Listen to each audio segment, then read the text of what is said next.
Hello बच्चों, good morning everyone. I hope कि आप सब लोग अच्छे हैं, स्वस्थ हैं, मस्त हैं, जबरदस्त हैं और मेहनत से पढ़ाई कर रहे हैं अपने टर्म 2 के लिए। बिल्कुल सही है ना मेरे योद्धाओं? सही बोला ना? और हमने बाकी अपना बायोटेक पूरा कंप्लीट कर लिया। हमने एक चैप्टर एक्स्ट्रा भी कर लिया और आज हम लोग पढ़ने जा रहे हैं बिल्कुल फ्रेश चैप्टर, बिल्कुल नया chapter, human health and disease. Yes, human health and disease हम लोग स्टार्ट करने वाले हैं। हमने बायोटेक के दोनों पार्ट्स कवर कर लिया। हमने कवर कर लिया माइक्रोब्स इन ह्यूमन वेलफेयर वाला पार्ट, राइट? आज हम लोग पढ़ने जा रहे हैं about bad microbes. Human health and disease के नाम से क्या समझ में आता है कि ऐसे पैथोजन, या पैथोजन नहीं बोलते अभी, ऐसे माइक्रोब्स जो आपके हेल्थ को इंपेयर करते हैं, आपके अंदर डिजीज कॉज करते हैं। ये चैप्टर बड़ा इंटरेस्टिंग है और आप थोड़ा सा डरते इसलिए हो कि ये चैप्टर आपको बड़ा लगता है ना। आप एनसीईआरटी के पेजेस खोलते हो, आपको लगता है इतना लेंदी चैप्टर है, कैसे कवर करेंगे। तो आपको मैं बता दूं बच्चों, जब आप इस चैप्टर को देखते हो तो इस चैप्टर में बेसिकली 3 पार्ट्स हैं। ये चैप्टर बेसिकली 3 पार्ट होल्ड करता है अपने अंदर। जहां पे पहले पार्ट में आप देखेंगे तो आपको बेसिक चीजें मिलती है कि हेल्थ क्या होता है, व्हाट इज हेल्थ। आपको मिलेगा कि हेल्थ का मतलब क्या है, क्या होता है पैथोजन, क्या होती है डिजीजेस, और कौन कौन से पैथोजन से, कौन कौन सी डिजीजेस होती हैं, ये आप यहां डिजीज वाले सेक्शन में कवर करते हो। यस और नो? ये डिजीज वाले सेक्शन में कवर करते हो, जहां पे आपको एक स्पेसिफिक डिजीज भी पढ़नी है जो है मलेरिया। और आप इस चैप्टर की इंपॉर्टेंस इससे समझ पाएंगे कि इस चैप्टर में मलेरिया एक डिजीज ऐसी है जो आपके 3 मार्क्स में पूछी जा सकती है, एक क्वेश्चन तो ये हो गया। दूसरा, अगर आप यहां आए तो इसमें आपको 2 डिजीज और पढ़नी है, कैंसर और एड्स। ये दोनों भी 3 मार्क्स में पूछे जा सकते हैं, 2 to 3 मार्क्स। मतलब अगर मैं आपके टर्म 2 बोर्ड के एग्जाम की बात करूं तो ये चैप्टर ऐसी जगह है जहां पे मैक्सिमम 3 मार्क्स के क्वेश्चन आ गए थे। मैक्सिमम 3 मार्क्स के क्वेश्चन आप लोगों को पूछे जाने की प्रोबेबिलिटी है, वो इसी चैप्टर के अंदर है। यहां पे एक बहुत ही इंपॉर्टेंट और बहुत ही बढ़िया सा कॉन्सेप्चुअल पार्ट है, इम्यूनिटी वाला, जहां पे हम बात करेंगे कि हमारी बॉडी अपने आप को प्रोटेक्ट कैसे करती है, हमारी बॉडी खुद को बचाती कैसे है, किससे किससे बच्चे? पैथोजन से। और आप यहां पे देखोगे एंटीबॉडी मीडिएटेड इम्यूनिटी कैसे आई, क्या डेवलप हुआ, और यहां पे ही पढ़ोगे आप सेल मीडिएटेड इम्यूनिटी। और मैं बता दूं आपको, इस चैप्टर का जो लास्ट पार्ट है, जहां पे थर्ड पार्ट, जहां पे आप पढ़ोगे ड्रग्स एंड एल्कोहल अब्यूज के बारे में, जहां पे आप क्या डिस्कस कर रहे होगे? ड्रग्स एंड एल्कोहल अब्यूज के बारे में। ऐसा मानते हैं जो एनसीईआरटी लिखने वाले लोग हैं, जो रिसर्च स्कॉलर्स हैं, कि बच्चों को इस एज में बहुत ज्यादा जरूरत है ऐसे टॉपिक पढ़ने की, है ना। आपके टीचर्स का, आपके पेरेंट्स का ये इंपॉर्टेंट रोल हो जाता है आपके लाइफ में कि वो आपको बताएं कि आपके लिए क्या चीजें अच्छी हैं, बेहतर हैं, और क्या चीजें आपको खराब हैं, राइट? आपको खराब है का मतलब कि कौन सी ऐसी चीजें हैं जो आपको अट्रैक्ट करती है ड्रग्स एंड एल्कोहल की तरफ, और आपको इनिशियली ये बहुत कूल लगता है, एक्सपेरिमेंट में आप करते हो, बट बाद में आप इसके हैबिचुअल हो जाते हो, और इनके क्या इफेक्ट्स है आपके हेल्थ पे, ये सब चीजें यहां पे पढ़ने को मिलती है, राइट? तो इस चैप्टर के अंदर, ये चैप्टर बड़ा सा है, काफी पार्ट्स में है, बट ये चैप्टर इंपॉर्टेंट क्यों है? Because this is the portion for the term 2 जहां पे मैक्सिमम 3 मार्क्स के क्वेश्चन है। मलेरिया 3 मार्क्स में पूछा जा सकता है, एएमआई सीएमआई इम्यूनिटी वाला पार्ट ये 3 मार्क्स में पूछा जा सकता है। तो एक चीज तो श्योर है यार, एक चीज तो कंफर्म है कि आपके एग्जाम में अगर 2 से 3 मार्क्स के क्वेश्चन कहीं से सबसे ज्यादा आए, 2 से 3 मार्क के क्वेश्चन कहीं पे सबसे ज्यादा है, तो वो प्रोबेबिलिटी इस चैप्टर की है, यहीं से आएगा। ठीक है बच्चों, आई होप कि आप लोगों ने लास्ट क्लास में जो मैंने डिस्कस किया था, मैंने अभी शुरुआत में इसलिए नहीं बोला कि बाकी लोग आते रहते हैं, थोड़ा सा टाइम ले लेते हैं। अच्छा राइट, दिस इमेज, बच्चे लिख रहे हैं त्रिकोण आसना, ये तब तो मुझे भी नहीं पता यार, एक तो पढ़ने में इतना टाइम लग गया मुझे। त्रिकोण आसना ये होगा, आसन कर रहे होंगे, कुछ भी हो। चलो मेरी बात सुन लो फटाफट।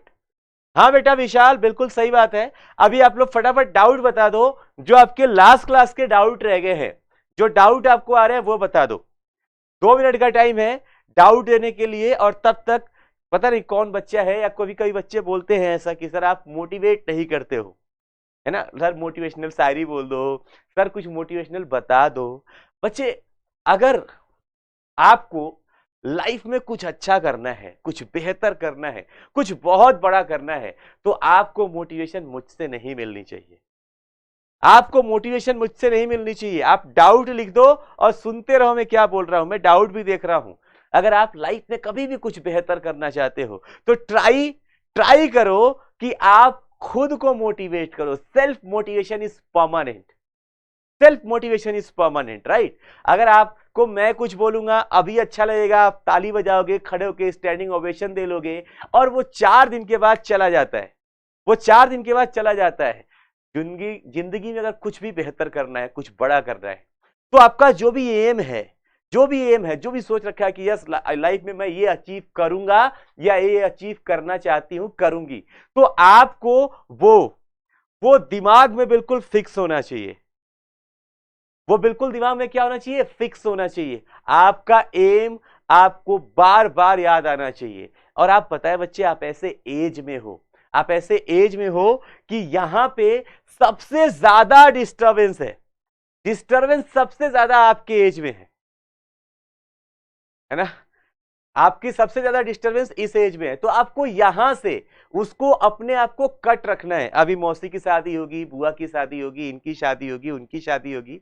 अभी आपका ठीक है, अभी क्योंकि आप 12 दे रहे हो, उसके पहले आप शादियों के सीजन में बोर्ड के लिए आप थोड़ा बहुत वैसे भी कंसर्न रहते हो, सीरियस रहते हो, बट लेटर ऑन आपको ये शादी ब्याह फैमिली फंक्शन ये सब चीजें छोड़नी पड़ेंगी। क्योंकि अगर आपको चाहिए तो आपको दिमाग में एम होना चाहिए, ना कि दोस्त का बर्थडे, दोस्त की पार्टी में जाना है, उसके मम्मी पापा की एनिवर्सरी है, मत जाओ कहीं यार।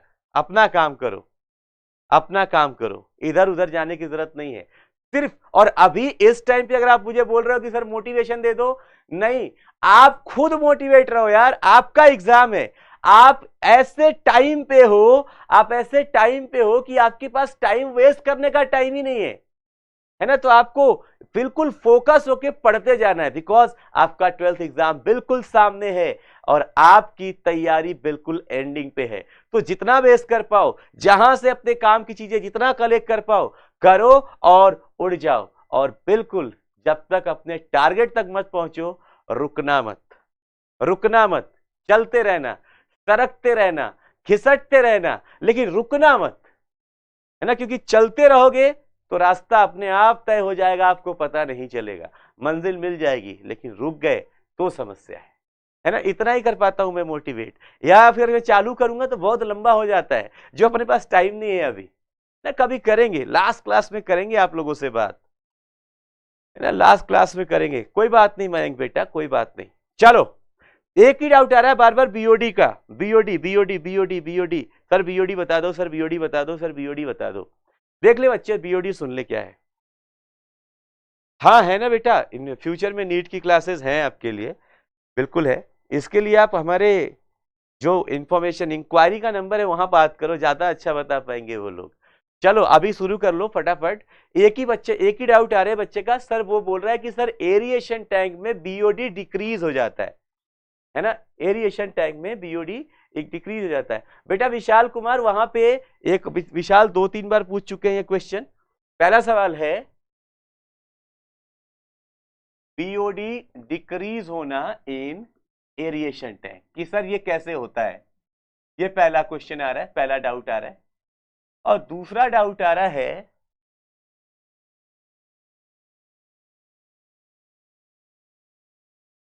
बायो कंट्रोल एजेंट्स के ऊपर। तीसरा डाउट आ रहा है गोबर गैस या बायोगैस प्लांट के ऊपर।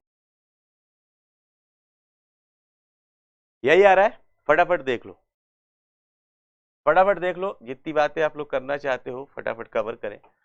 बीओडी डिक्रीज होता है एरिएशन टैंक में। जिस बच्चे ने भी पूछा है, जिस बच्चे ने भी पूछा है, पूरा फोकस करना बेटा, यहाँ पे आपको सब आता है, बस आपको एक दिक्कत है, मुझे पता भी चल गया क्या है। जब आप बात कर रहे हो एरिएशन टैंक की, किसकी बात कर रहे हो? एरिएशन टैंक की। याद करो कल सिखाया था, यहाँ पे एगीटेटर सिस्टम था, यस और नो। यहाँ पे आपने पंखा लगा रखा था, एगीटेटर सिस्टम था, ताकि यहाँ पे एयर हमेशा प्रेजेंट रहे, यस और नो बच्चे। यहाँ पे एयर हमेशा प्रेजेंट रहे, क्यों? क्योंकि आप यहाँ पे क्या कर रहे हो, आप प्राइमरी सेटलिंग टैंक के बाद, प्राइमरी ट्रीटमेंट के बाद जो इफ्लुएंट ले आए थे, जो प्राइमरी इफ्लुएंट लेके आए थे, ये प्राइमरी इफ्लुएंट्स के अंदर अभी रह गए हैं आपके वाटर के अंदर डिसॉल्व, वाटर के अंदर डिसॉल्व ऑर्गेनिक वेस्ट। हाँ या ना बच्चे? यहां पे क्या रह गए हैं? ऑर्गेनिक वेस्ट रह गए हैं जो पानी के अंदर है। क्लियर है? अभी आप क्या कर रहे हो, आप एरिएशन टैंक में आते हो, आपको याद है एरिएशन टैंक से हमारा शुरू हो गया था, एरिएशन टैंक में हमारा शुरू हो गया था बायोलॉजिकल ट्रीटमेंट, यस और नो। यहां पे क्या हो गया था शुरू बच्चे? Biological treatment. क्या किया था सर इसमें? इसमें एरिएशन टैंक में ना मैं लेके आया था फ्लॉक्स, हाँ या ना? मैं क्या लेके आया था? फ्लॉक्स ले आया था। ये फ्लॉक्स क्या करते हैं? फ्लॉक्स जो है ये है यहां पे दो चीजें, बैक्टीरियाज हैं, जो बैक्टीरियाज फंगल हाइफी पे चिपक के, फंगल हाइफी या फंगस के ऊपर चिपक के एक मेश लाइक स्ट्रक्चर बना रहे हैं, एक नेटवर्क लाइक स्ट्रक्चर बना रहे हैं, पूरी इनकी जाली बन रही है, यस और नो? हाँ या ना बच्चे? एक मेश लाइक स्ट्रक्चर बन रहा है। देखो यहां पे क्या हो रहा है, एरिएशन टैंक में जैसे ये आए, ये बैक्टीरिया और फंगस, यहां पे जो एयर है, इस एयर के अंदर, इस एयर के अंदर ऑक्सीजन भी प्रेजेंट होगी। इस ऑक्सीजन को यूज करके ये जो वाटर के अंदर ऑर्गेनिक वेस्ट है, कौन?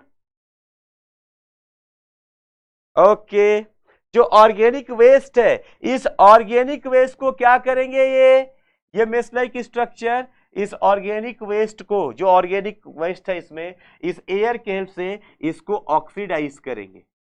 इसको क्या करेंगे बच्चे? ऑक्सीडाइज करेंगे।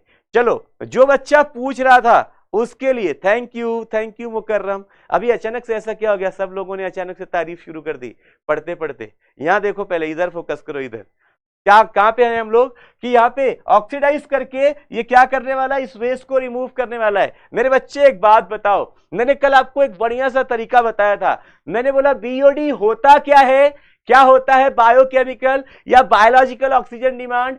1 लीटर पानी के अंदर जो भी ऑर्गेनिक वेस्ट होगा, उस ऑर्गेनिक वेस्ट को खत्म करने के लिए जितनी ऑक्सीजन चाहिए उसे बोलते हैं BOD of that 1 litre water, yes और नो?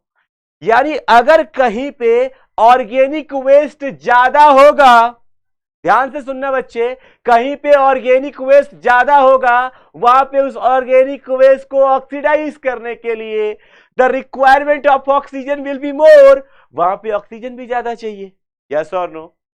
यस और नो? जहां पे ज्यादा होगा ऑर्गेनिक वेस्ट, वहां पे ऑक्सीजन भी ज्यादा चाहिए, यानी उसकी बीओडी भी हाई होगी। आप बोल सकते हैं, चलो लिख देते हैं, लिख देते हैं यार, ये देखो, मोर ऑर्गेनिक वेस्ट, ज्यादा ऑर्गेनिक वेस्ट है, इसका मतलब ये मोर पोल्यूटेड है, ज्यादा गंदा है ये अभी।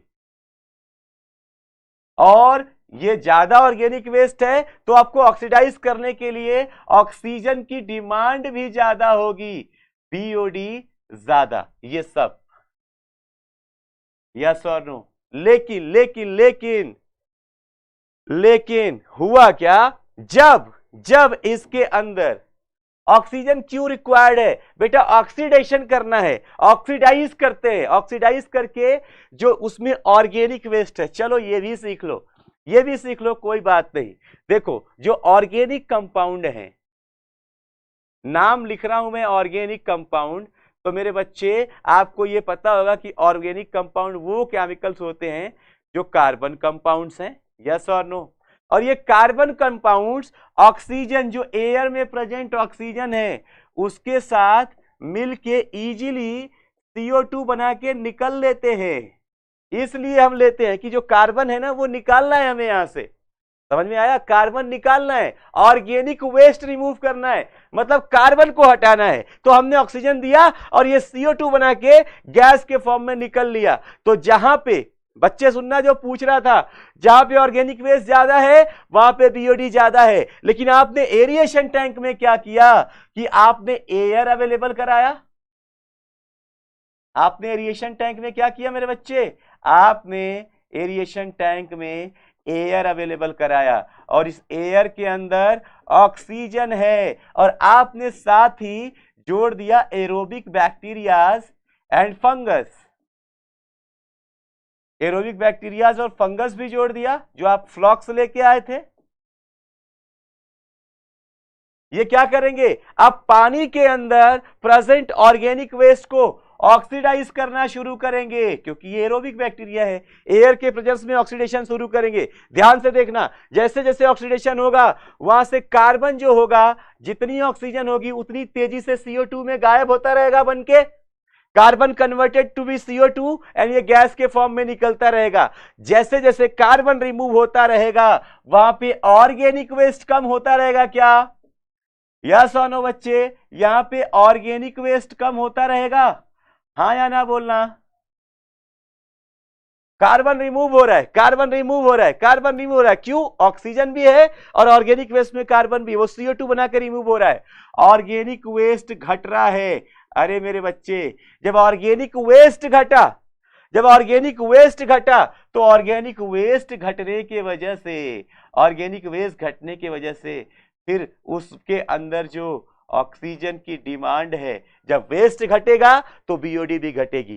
दैट्स वाई हम बोल रहे हैं कि जब भी आप देखोगे एरिएशन टैंक को, एरिएशन टैंक को, तो वहां पे ऑर्गेनिक वेस्ट घटने की वजह से BOD भी घटती हुई दिखाई देगी। क्लियर है क्या बच्चे, क्लियर है? Doubt number 1 cover, doubt number 1 cover है क्या बेटा? और बहुत सारी गैसेस निकलती हैं, लेकिन हमें जब कार्बनिक वेस्ट की बात कर रहे हैं, ऑर्गेनिक वेस्ट की बात कर रहे हैं और BOD की बात कर रहे हैं, तो यहां पे हमारा मेन फोकस CO2 पे ही रहेगा। क्लियर है बच्चों? पहला डाउट क्लियर है जो भी बच्चा पूछ रहा था? डन एंड डस्टेड, यस और नो? अभी भी भूलेगा क्या तू BOD के बारे में? अभी भी भूलेगा क्या? अरे खत्म ना BOD की ऐसी की तैसी हो गई ना बेटा। बोल ही नहीं रहे आप लोग, मजा ही नहीं आता यार, ऐसे मजा ही नहीं आता बेटा। CO2 का कंसंट्रेशन इंक्रीज कहां हो जाएगा? CO2 गया हवा में, CO2 गया हवा में, क्लियर है? BOD खत्म, BOD OP, सब चीज OP, वरदान sir OP, BOD OP, biology OP, microbes OP, सब OP रहता है क्लास में। चलो क्लियर, पहला डाउट क्लियर। दूसरा doubt number 2, bio control agent पे सर 3 मार्क्स का क्वेश्चन कैसे आएगा? क्वेश्चन पहला ये देगा कि जब 3 मार्क्स में, तो पहले पूछेगा कि भैया बायो कंट्रोल एजेंट्स क्या है, क्या होते हैं बायो कंट्रोल एजेंट्स? बेटा पहले 12th निकाल ले, निप्पो बताऊंगा, बताऊंगा आपको, मेडिकल कॉलेज की पूरी लाइफ बताऊंगा। पहले ये देखो, एक दिन और कोई पूछ रहा था बायो कंट्रोल एजेंट्स में सबसे पहले क्या है कि बायो कंट्रोल एजेंट्स क्या होते हैं, ये डिफाइन करना पड़ेगा। जहां पे आप माइक्रोब्स को यूज करके, जहां पे आप क्या कर रहे होगे, माइक्रोब्स को यूज करके जो पेस्टिसाइड की तरह यूज कर रहे होगे, या प्लांट के अंदर किसी पैथोजेनिक एक्टिविटी को रोक रहे होगे, that is called as bio control agent. अब यहां पे आपको मिलेगा, आपने पढ़ा है बैक्यूलोवायरस, आपने पढ़ा है इसके अंदर बैक्यूलोवायरस, 3 चीजें पढ़ाया था आपको, पॉली हेड्रो वायरस, ये सब की टर्म्स हैं। अब कल वाली पीपीटी नहीं है, नहीं तो आपको दिखाता, ये पॉलीहेड्रोवायरस, बैक्यूलोवायरस और एक और था रेट्रोवायरस, ऐसी बहुत सारी चीजों को मैंने पढ़ा रखा है। तो ये सभी एग्जाम्पल लिखने पड़ेंगे आपको, ये सभी एग्जाम्पल लिखने पड़ेंगे कि बायो कंट्रोल एजेंट की तरह आपने क्या क्या यूज किया है और ये किसको किसको चेक कर रहे हैं, ये किसको किसको रोक रहे हैं, ये लिखेंगे तो आपको 3 नंबर आपके प्रॉपर मिल जाएंगे। समझ में आया भैया कैसे आएगा सवाल इस पे? दूसरा डाउट नंबर 3, सर गोबर गैस प्लांट क्या था, लास्ट में थोड़ा तेज हो गया था, ये बता दो। गोबर गैस प्लांट क्या है बच्चे? आप अपने घर के पास एक कुआं खोदते हो, ऐसा एक कुआं खोदते हो, जिस कुएं के अंदर आप लेके आते हो काऊ डंग, क्या ले आते हो? काऊ डंग लेके आते हो वाटर के साथ मिक्स करके।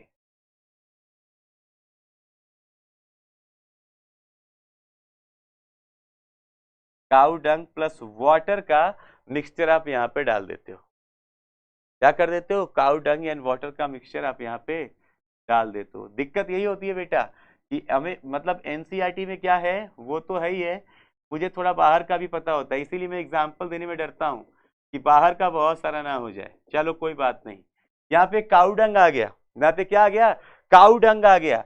काऊ डंग और H2O, पता है काऊ डंग के अंदर, काऊ डंग या वेफेलो डंग, जो डंग है इनके अंदर एक बैक्टीरिया है, दैट इज मीथेनोजन। याद आ रहा है? मीथेनोजेंस प्रेजेंट है यहाँ पे।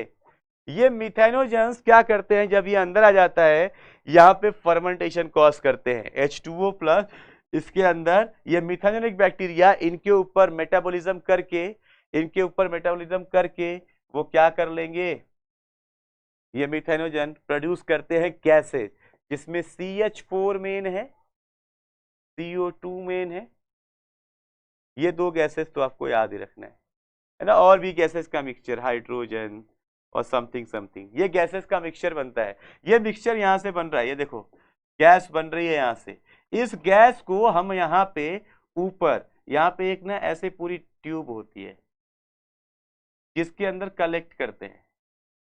जब इसके अंदर गैस नहीं होता है, ध्यान से देखना, जब इसमें गैस नहीं होता है तो ये नीचे होती है, जैसे जैसे गैस आता है इस गैस की वजह से ये थोड़ी ऊपर उठ जाती है और यहां से निकला होता है आउटलेट जो जाता है आपके घर के अंदर।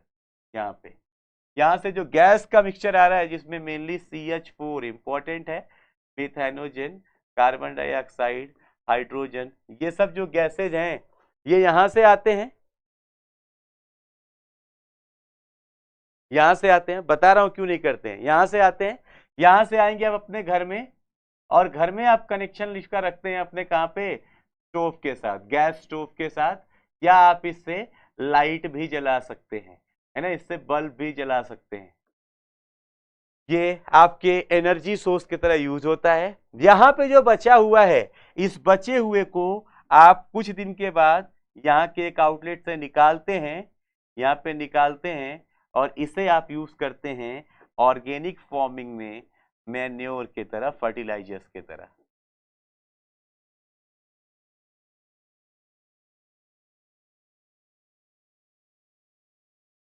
Got the point? अब एक बच्ची पूछ रही है कि सर एक बात बताओ, काऊ डंग, और आप काऊ डंग की बात क्यों कर रहे हो, अगर मैं ह्यूमन का ही डंग यूज कर दूं तो, ह्यूमन के डंग, तो पहले तो ह्यूमन का डंग नहीं होता, ह्यूमन आदमी गोबर करता है क्या?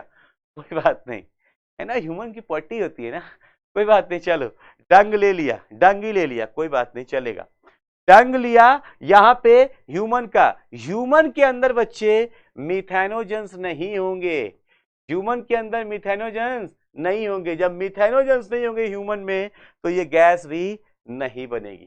क्लियर? तो ये रहा आज का डाउट। अब फटाफट स्टार्ट करते हैं, आप फटाफट क्या करते हैं, स्टार्ट करते हैं अपना अगला चैप्टर, आज का चैप्टर, और उस चैप्टर का first unit, human health and disease का जो फर्स्ट पार्ट है, सुन लो पहले ही, ये पहला पार्ट बहुत रट्टू सा है ना, बहुत सारा रटना पड़ेगा आपको इसमें, कि यार ये डिजीज कैसे होती है, वो डिजीज कैसे होती है, यहाँ पे क्या है, वहां पे क्या है, तो ये हम लोग रटेंगे, इसकी तो कोई और ऑप्शन है नहीं, आपको रटना पड़ेगा। बट बिफोर रटने हम लोग सीखे तो पहले कि हेल्थ क्या है, डिजीज क्या है ना। हमारा चैप्टर का नाम ही क्या है, ह्यूमन हेल्थ एंड डिजीज। तो सबसे पहले समझना पड़ेगा कि यार ये हेल्थ किस चिड़िया का नाम है, फिर समझना है कि डिजीज एक्चुअली क्या है ना। तो पहले हम लोग सीख रहे हैं हेल्थ के बारे में, ध्यान से सुने, स्टार्ट करते हैं। ह्यूमन हेल्थ या किसी भी स्पीसीज की हेल्थ, हेल्थ का मतलब क्या होता है, इसकी बात कहां से शुरू हुई, इसकी बात शुरू हुई बहुत पुराने टाइम से। बहुत पुराने टाइम में बात है ग्रीस देश की, वहां पे एक आदमी रहते थे, नाम है, नहीं लिखा है मैंने यहाँ पे, नाम है हिप्पोक्रेट। अच्छा यार, जिनका नाम है हिप्पोक्रेट, हिप्पोक्रेट साहब ग्रीस देश में रहते थे। ध्यान से सुनो, ग्रीस देश में रहते थे, इन्होंने सबसे पहले हेल्थ के ऊपर काम करना शुरू किया। He is the one, Hippocrates, who started working on health. वो क्या कर रहे हैं, हेल्थ के ऊपर काम कर रहे हैं। और ये कैसे कर रहे हैं, हिप्पोक्रेट साहब ने बहुत से लोगों के ऊपर स्टडी की, जो भी बीमार पड़ता था उसके ऊपर जाके ये अपना ऑब्जर्वेशन करते थे, अपना एक्सपेरिमेंट देखते थे कि इसको क्या डिजीज है, डिजीज होने के बाद इसके बॉडी में क्या क्या चेंजेस हो रहे हैं, क्या क्या समस्याएं हो रही हैं इसको। और बहुत सारी स्टडी करने के बाद हिप्पोक्रेट साहब का करना था कि बॉडी के अंदर, ह्यूमन बॉडी के अंदर कुछ पाए जाते हैं लिक्विड्स। क्या पाए जाते हैं बच्चे, लिक्विड्स। देखो, ह्यूमर का मतलब ही होता है लिक्विड स्टेट। ह्यूमर का मतलब क्या होता है, लिक्विड स्टेट। तो इन्होंने बोला कि आपके बॉडी में ना कुछ लिक्विड्स है, और इन्होंने बताया कि वो 4 टाइप के लिक्विड्स है यार, 4 लिक्विड्स। यहाँ पे क्या क्या, ब्लड, फ्लेम,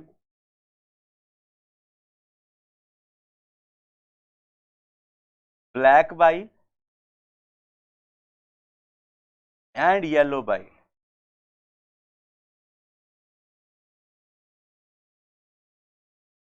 इनके अकॉर्डिंग ये 4 ह्यूमर्स पाए जाते हैं किसी भी ह्यूमन के अंदर, किसी भी इंसान के अंदर। ये 4 ह्यूमर, 4 चीजें हैं जो लिक्विड स्टेट में उसके बॉडी के अंदर होते हैं। और इनके बीच में जो लिखा है आपने, इन चारों के बीच में एक प्रोपोजिशन फिक्स होता है ना, एक इन डेफिनेट प्रोपोजिशन या कॉम्पोजिशन, इनका जो अमाउंट है, जिनका जो रेशियो है, वो एक दूसरे के साथ एकदम फिक्स रेशियो में पाए जाते हैं। कैसे पाए जाते हैं, एकदम फिक्स रेशियो में। ध्यान से सुनना, कहने का मतलब क्या है। मान लो किसी बॉडी के अंदर मैं बोल रहा हूं, किसी बॉडी के अंदर बोल रहा हूं, ये क्या लिखा है बेटा, ह्यूमर का मतलब, ईशिका बेटा क्या लिखा मैंने, लिक्विड स्टेट। लिक्विड स्टेट बोलते हैं। आप वैसे डाउट क्यों पूछते हो, समय बर्बाद करते हो बच्चे। यहां पे लिखा है कि ह्यूमर का मतलब होता है लिक्विड स्टेट, आप पूछ रहे हो सर ह्यूमर का मतलब क्या है। यहां पे फोकस करो, है ना। आप लोगों के सारे डाउट और सबके आंसर इसलिए नहीं दे सकता क्योंकि पढ़ाना भी है बेटा। हम रेगुलर क्लास नहीं कर रहे कि मेरे पास बहुत सारे लेक्चर्स हैं हम आराम से पढ़ा लेंगे। हमारे पास ऐसा नहीं है कि बहुत सारे लेक्चर्स आराम से पढ़ा लेंगे, आपको क्विक रिवाइज करवाना है मुझे, है ना। तो इसलिए मैं सारे सवालों के जवाब नहीं दे सकता क्योंकि टाइम कम है, लिमिटेशन है मेरे साथ। इसलिए यहां पे फोकस करो जो मैं सिखा रहा हूं। ह्यूमर का मतलब होता है लिक्विड स्टेट, लिखा तो है इशिका बेटा, यार हद करते हो। यहां पे पहले वहीं से बोला कि ह्यूमर का मतलब लिक्विड स्टेट, अब अभी बोल रहा हूं फिर भी वो लिख रहे हैं कि ह्यूमर क्या है। ह्यूमर का मतलब लिक्विड स्टेट भैया, पानी के जैसी कोई चीज, है ना। अब क्या बोल रहे हैं, blood, flame, black bile, yellow bile, ये 4 चीजें प्रेजेंट है और ये एक डिफिनिट कॉम्पोजिशन में है। अब होता क्या है, जैसे जैसे जो ह्यूमन की एक्टिविटी है, ये कॉम्पोजिशन चेंज होते हैं। ये कॉम्पोजिशन क्या होते हैं, चेंज। इनका जो कॉम्पोजिशन है, जो प्रोपोजिशन है, वो क्या होता है, डिस्टर्ब होता है।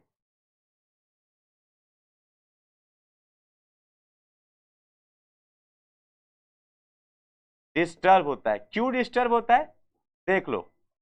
ये कॉम्पोजिशन चेंज होता है कैसे, कॉम्पोजिशन चेंज होता है ह्यूमन एक्टिविटी से।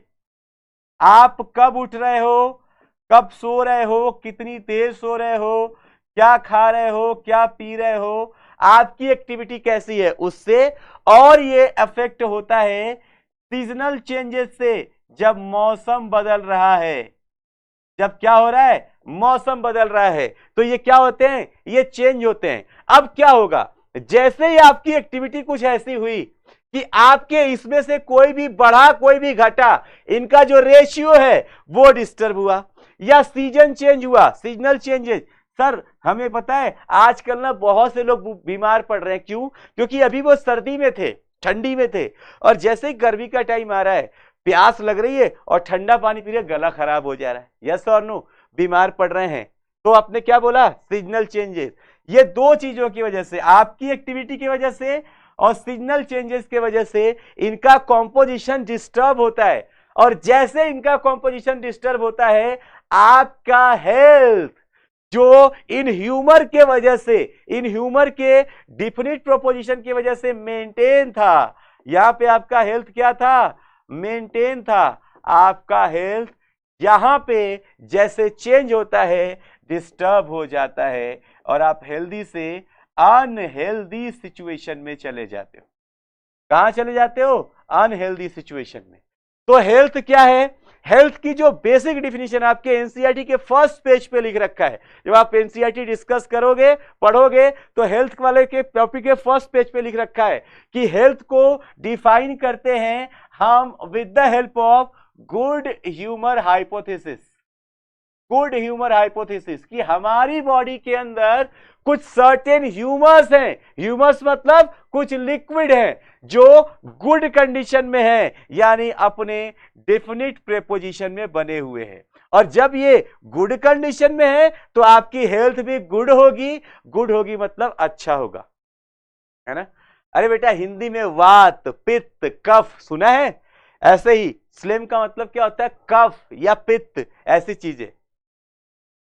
क्या हुआ ये यहां पे कि अगर ये कहां कौन से टेस्ट में पूछ रहे हैं, ये मैं आपको एनसीईआरटी एक्सप्लेन कर रहा हूं।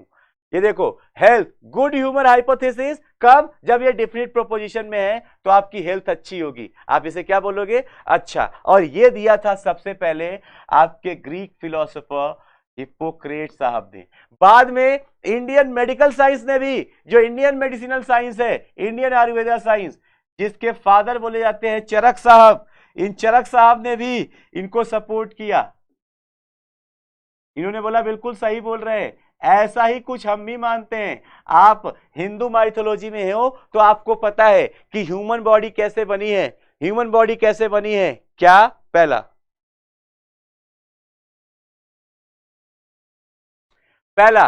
अग्नि, जल, वायु, सुना है ना ऐसा, धरती, इन सब चीजों से, पंच तत्व से, 5 एलिमेंट से बनी है। वो बोलते हैं यस, हमारे बॉडी के अंदर ये 5 चीजें जब ये डिस्टर्ब होती हैं तो हमारा हेल्थ डिस्टर्ब हो जाता है। तो ये था हेल्थ का एक ओवरऑल क्राइटेरिया, जिससे हम हेल्थ को डिसाइड करते थे। कब कब कब, पुराने समय में, अभी की बात नहीं हो रही है, इन प्रिमिटिव टाइम, एक लंबे समय तक हेल्थ को हम देखते थे गुड ह्यूमर हाइपोथेसिस के हेल्प से। लेकिन क्या हुआ, गुड ह्यूमर हाइपोथेसिस कह रही है कि चार चीजें हैं भाई आपके ह्यूमर में। उन ह्यूमर में अगर एक जो चीज है जिसको आप बोल रहे हैं ब्लैक बाइल, अगर ये ब्लैक बाइल किसी भी ह्यूमन एक्टिविटी की वजह से या सीजनल चेंज की वजह से इंक्रीज हो जाता है, अगर ये ब्लैक बाइल इंक्रीज हो जाता है, तो ये ब्लैक बाइल इंक्रीज होने की वजह से जिसके अंदर ये होगा, उस पर्सन को हमेशा फीवर रहता है। क्या रहता है,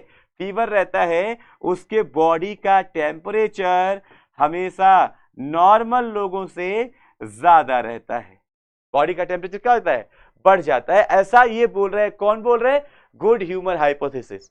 लेकिन हुआ क्या, पहले तो लोग ये मानते रहे कि हाँ बिल्कुल सही बोल रहे हैं, बिल्कुल बढ़िया चल रहा है। लेटर ऑन साइंस के डेवलपमेंट के साथ साथ विलियम हार्वे, ये भी आपके एनसीईआरटी में नाम लिखा हुआ भैया, पहले पेज पे ही, विलियम हार्वे साहब ने ब्लड सर्कुलेटरी सिस्टम की खोज की। इन्होंने क्या किया, ब्लड सर्कुलेटरी सिस्टम की डिस्कवरी की, खोज किया, ब्लड सर्कुलेटरी सिस्टम। जब इन्होंने ब्लड सर्कुलेटरी सिस्टम देखा तो इन्हें ब्लड मिला, और इन्होंने ब्लड के ऊपर भी बहुत सारी स्टडी की। जैसे ये ब्लड के ऊपर स्टडी कर रहे थे, क्योंकि ब्लड भी एक ह्यूमर है, बॉडी का ह्यूमर है, बॉडी के अंदर फ्लो हो रहा है। इन्होंने ब्लड के ऊपर स्टडी की, इन्होंने कहा यार ऐसा तो कुछ नहीं हो रहा है, ऐसा तो कुछ नहीं हो रहा।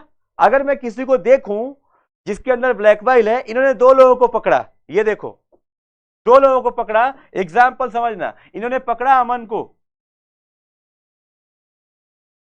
और इन्होंने पकड़ा चमन को। इन्होंने किसको किसको पकड़ा, बोलो ना मेरे चमन लालो, किसको पकड़ा, अमन को और चमन को। अमन को पकड़ा, इन्होंने देखा कि अमन के बॉडी के अंदर जो ब्लैक बाइल है वो ज्यादा है। अमन के बॉडी के अंदर क्या है, ब्लैक बाइल क्या है बच्चे, ज्यादा है। और चमन के अंदर ब्लैक बाइल कम है, ब्लैक बाइल नॉर्मल है जितना होना चाहिए, राइट। अमन के अंदर ब्लैक बाइल ज्यादा है, चमन के अंदर ब्लैक बाइल क्या है, नॉर्मल है जितना होना चाहिए। तो अगर मैं इस गुड ह्यूमर हाइपोथेसिस को फॉलो करूं, गुड ह्यूमर हाइपोथेसिस के हिसाब से चलूं, तो क्या होना चाहिए, ये बोल रहे हैं कि जहां पे ब्लैक बाइल बढ़ेगा उसको फीवर होगा, उसकी बॉडी का टेम्परेचर ज्यादा होगा। यहां पे आए, उन्होंने कहा अच्छा अमन आना, मुंह खोलो, ये लो थर्मामीटर डालो जीभ के नीचे। उन्होंने थर्मामीटर डाला और टेम्परेचर नापा, अच्छा टेम्परेचर आ गया ह्यूमन का जो टेम्परेचर है नॉर्मली वो।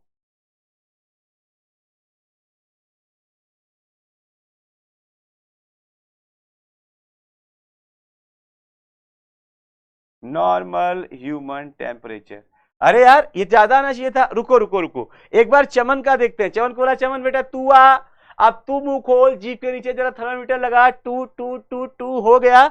जब यहां पे चेक किया, इसका भी टेम्परेचर क्या आया, नॉर्मल ह्यूमन टेम्परेचर, इसका भी क्या आया, नॉर्मल ह्यूमन टेम्परेचर। ये क्या हो रहा है यार, ये क्या हो रहा है। गुड ह्यूमर हाइपोथेसिस क्या बोल रही है कि भाई जहां पे ब्लैक बाइल ज्यादा होगा उसको बुखार होगा, वो हॉट पर्सनालिटी वाला होगा। अबे हॉट मतलब वो नहीं जो हम समझते हैं, वो वाला हॉट नहीं है ना, वो तो हॉट होता है ना, HAWWTTTTT, वो वाला हॉट नहीं। हॉट मतलब कि वो बुखार होगा, उसके बॉडी का टेम्परेचर क्या होगा, ज्यादा होगा। ऐसा कौन बोल रहा था, गुड ह्यूमर हाइपोथेसिस। लेकिन जैसे विलियम हार्वे साहब ने इसको एक्सपेरिमेंट किया अमन और चमन के ऊपर, ऐसे अमन और चमन के बाद उन्होंने सुमन को भी ले लिया, उन्होंने नमन को भी ले लिया, उन्होंने कमन को भी ले लिया, कई लोगों के ऊपर एक्सपेरिमेंट किया ब्लैक बाइल के डिफरेंट डिफरेंट कंसंट्रेशन पे। तब उन्हें समझ में आया कि ब्लैक बाइल के कंसंट्रेशन से तो कोई फर्क ही नहीं पड़ रहा यार। क्या मिला कि ब्लैक बाइल की वजह से कोई फर्क नहीं पड़ रहा, सबका टेम्परेचर सेम आ रहा है, चाहे मैं अमन की बात करूं चाहे मैं चमन की बात करूं। तो कहानी क्या हुई, कहानी हुई इन्होंने बोला अच्छा इन्होंने तो फर्जीवाड़ा फैला रखा है, इन्होंने क्या कर रखा है, फर्जीवाड़ा फैला रखा है, लोगों को बेवकूफ बना रहे हैं। इन्होंने विलियम हार्वे साहब ने ही डिस्कार्डेड, इन्होंने ये जो गुड ह्यूमर हाइपोथेसिस है इसको डिस्कार्ड कर दिया। इन्होंने बोला स्कैम है ये क्या है, स्कैम है, ये बेवकूफ बना रहे हैं। इन्होंने बोला कि ये बस एक कल्पना थी जो उनको अपने एक्सपेरिमेंट के हेल्प से मिल रही थी। इसीलिए एनसीईआरटी ने लिखा है कि this idea was arrived by pure reflective thought. ये बस एक आइडिया आ गया था ऐसे रिफ्लेक्शन में कि यार इसमें भी है, इसमें भी है, इसमें भी है, तो ऐसा हो रहा होगा, है ना। एनसीईआरटी रीड करोगे पूरा पहला पेज एकदम अच्छे से समझ में आएगा अगर आपने ये कर लिया है तो। डन बच्चे, डन। मैंने आज एनसीईआरटी नहीं जोड़ा है बिकॉज इसमें स्लाइड्स बहुत ज्यादा हैं और मैं बहुत ज्यादा पढ़ना पड़ेगा, इसलिए मैं आपसे ज्यादा बात भी नहीं करूंगा, फोकस दे रहेगा। टाइम मिलेगा तो थोड़ा थोड़ा डोज दे दूंगा ताकि आप रिफ्रेश रहो, राइट। चलो आ जाओ। हेल्थ स्टार्ट किया था हमने पढ़ना। हेल्थ क्या है, हेल्थ को डिफाइन किया गया पुराने समय में with the help of good humour hypothesis, जहां पे वो बोल रहे हैं कि हमारी बॉडी में कुछ सर्टेन ह्यूमर का बैलेंस होता है। हमारी बॉडी में क्या होता है, बैलेंस होता है सर्टेन ह्यूमर्स का। आपके एनसीईआरटी ने ह्यूमर्स का नाम नहीं लिखा है, मैंने लिख दिया बेटा हमारे ब्लड के कंपोनेंट है सब। अभी मैं नहीं सिखा सकता कि बाइल पिगमेंट क्या होते हैं, येलो बाइल और ब्लैक बाइल, सॉरी। बस ये समझ लो कि हमारे ब्लड में ये पाए जाते हैं। और ये जो कंपोनेंट हैं, ये कंपोनेंट जब एक डिफिनिट रेशियो में है, एक डिफिनिट कॉम्पोजिशन में है, तो हमारी बॉडी का हेल्थ अच्छा है। और इनका चेंज हुआ किसकी वजह से चेंज होता है? ह्यूमन एक्टिविटी या सिग्नल चेंजेस की वजह से। तो हमारी हेल्थ भी क्या होती है? इम्पेयर। और इंडियन मेडिकल साइंस इसको सपोर्ट करती थी। लेकिन विलियम हार्वे साहब ने जिस हिप्पोक्रेट साहब की ऐसी की तैसी कर दी, इन्होंने कहा मजाक कर रहा है, जो दिमाग में आ रहा है वो बोल रहा है, उसका ये थॉट है, बस उसका क्या है, ये रिफ्लेक्टिव थॉट है, ये सब बकवास बात है। और यहां से आपने पूरी कहानी बदल दी और यहां से आप सोचने लगे मॉडर्न डे के हिसाब से कि हेल्थ क्या है, और आप आ गए यहां पे कि भाई हेल्थ का मतलब क्या है। अब हम सोच रहे हैं कि हेल्थ का मतलब क्या है। हेल्थ का मतलब ये नहीं है कि बीमारी नहीं है, जो हम लोग जनरली सोचते हैं। हेल्थ का मतलब ये नहीं कि बीमारी नहीं है, we don't have disease, this is not the meaning of health कि हमें बीमारी नहीं है, मैं डिजीज फ्री हूं।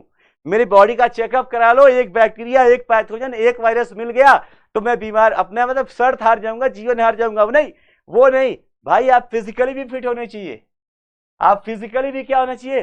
फिट होने चाहिए। अभी भी ये डेफिनेशन कंप्लीट नहीं है, ये एक नॉर्मल लाइन है कि हेल्थ के लिए आपको डिजीज ना होने के साथ साथ फिजिकल फिटनेस भी चाहिए। और आपको बताऊं, इस फिजिकल फिटनेस में मेंटल फिटनेस भी आता है भैया।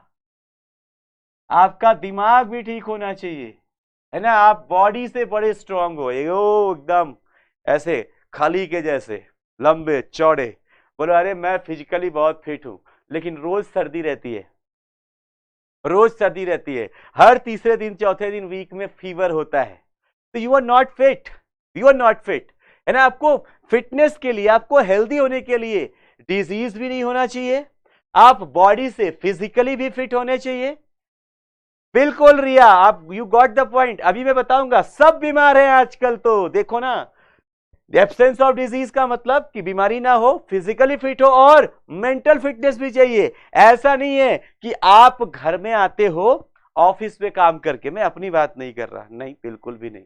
आप ऑफिस में काम करिए, घर में आते हो और घर में आते ही कोई भी फैमिली मेंबर कुछ बोलता है तो आप इरिटेट हो जाते हो, यार अभी पूरा दिन भर काम करके आ रहा हूं, अभी मत पकाओ थकाओ। ऐसा नहीं, ऐसा नहीं होना चाहिए। ऐसा नहीं होना चाहिए कि आप जा रहे हो, आप पार्क के अंदर टहल रहे हो, वहां पे एक छोटा बच्चा बैठ के अपनी टिकटॉक की वीडियो बना रहा है, अपनी इंस्टा की रील बना रहा है, आप गए सर पे चपेट दी, जाके घर पे पढ़ाई कर, कोई काम नहीं है तेरे जिम में। अगर आप ऐसा करते हो, आपका बिहेवियर अपने नेबरहुड के लोगों के लिए अच्छा नहीं है, आपका बिहेवियर अपने बड़ों के साथ कैसा होना चाहिए वैसा नहीं है, अपने छोटों को किसे प्यार से डील करना है आप वो नहीं करते, अपने कलीग्स को जो आपके साथ वाले हैं उनसे आपकी ट्यूनिंग अच्छी नहीं है, then you are not mentally fit, you are not healthy.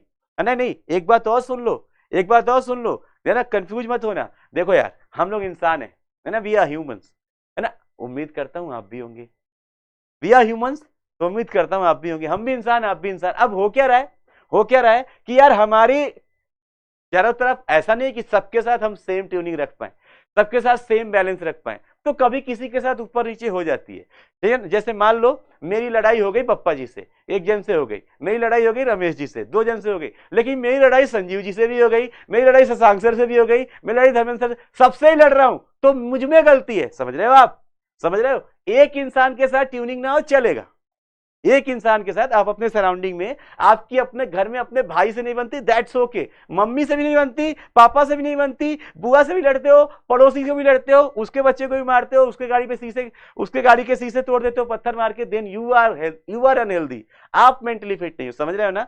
तो आपका क्या है, आपका क्या है कि डिजीज नहीं होना चाहिए, फिजिकल फिटनेस होनी चाहिए और मेंटली भी फिट होने चाहिए। आप मेंटली बहुत साउंड, काम एंड कंपोज होने चाहिए। क्लियर। चलो, it could be defined as, अब आया, it could be defined as state of complete physical, mental and social wellbeing. Health, health को कैसे डिफाइन करेंगे? फिजिकली प्रॉपर फिट हो, मेंटली प्रॉपर फिट हो और सोशल वेलबींग भी है। समाज के लोग बोलते हैं कि हाँ यार ये लड़का बहुत अच्छा है ना, ये आता है तो हम बड़े हैं तो हमें नमस्ते दुआ सलाम करके जाता है, छोटे बोलते हैं हाँ भैया बहुत अच्छे हैं, जब भी आते हैं हमें किस्मी बार खिला के जाते हैं, है ना, मतलब प्यार से डील करते हैं, पूछते हैं क्या हो रहा है कैसा हो रहा है, तभी आप हेल्दी हो। एनसीईआरटी ऐसा कहना चाह रही है। ध्यान से देखो, बड़ी मजेदार बात आने वाली है, आपको बिलीव नहीं होगा, लेकिन यह क्या बढ़िया सी बात लिखी है एनसीईआरटी ने, जरा देखो। Biology stated that the mind influences through the neural system and endocrine system our immune system, that our immune system our maintain our health. Biology ये कहती है, बाद में बहुत ध्यान से सुनना, बायोलॉजी ये कहती है कि आपका जो नर्वस सिस्टम है, मतलब आपका जो ब्रेन है,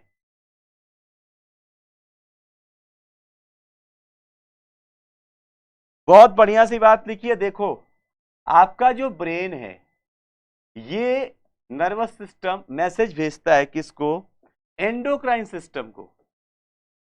किसको भेजेगा बच्चे? एंडोक्राइन सिस्टम को, जहां से डिफरेंट डिफरेंट बॉडी हार्मोन्स निकलते हैं। देखते रहो, आपको कितनी बढ़िया सी बात लिखी है।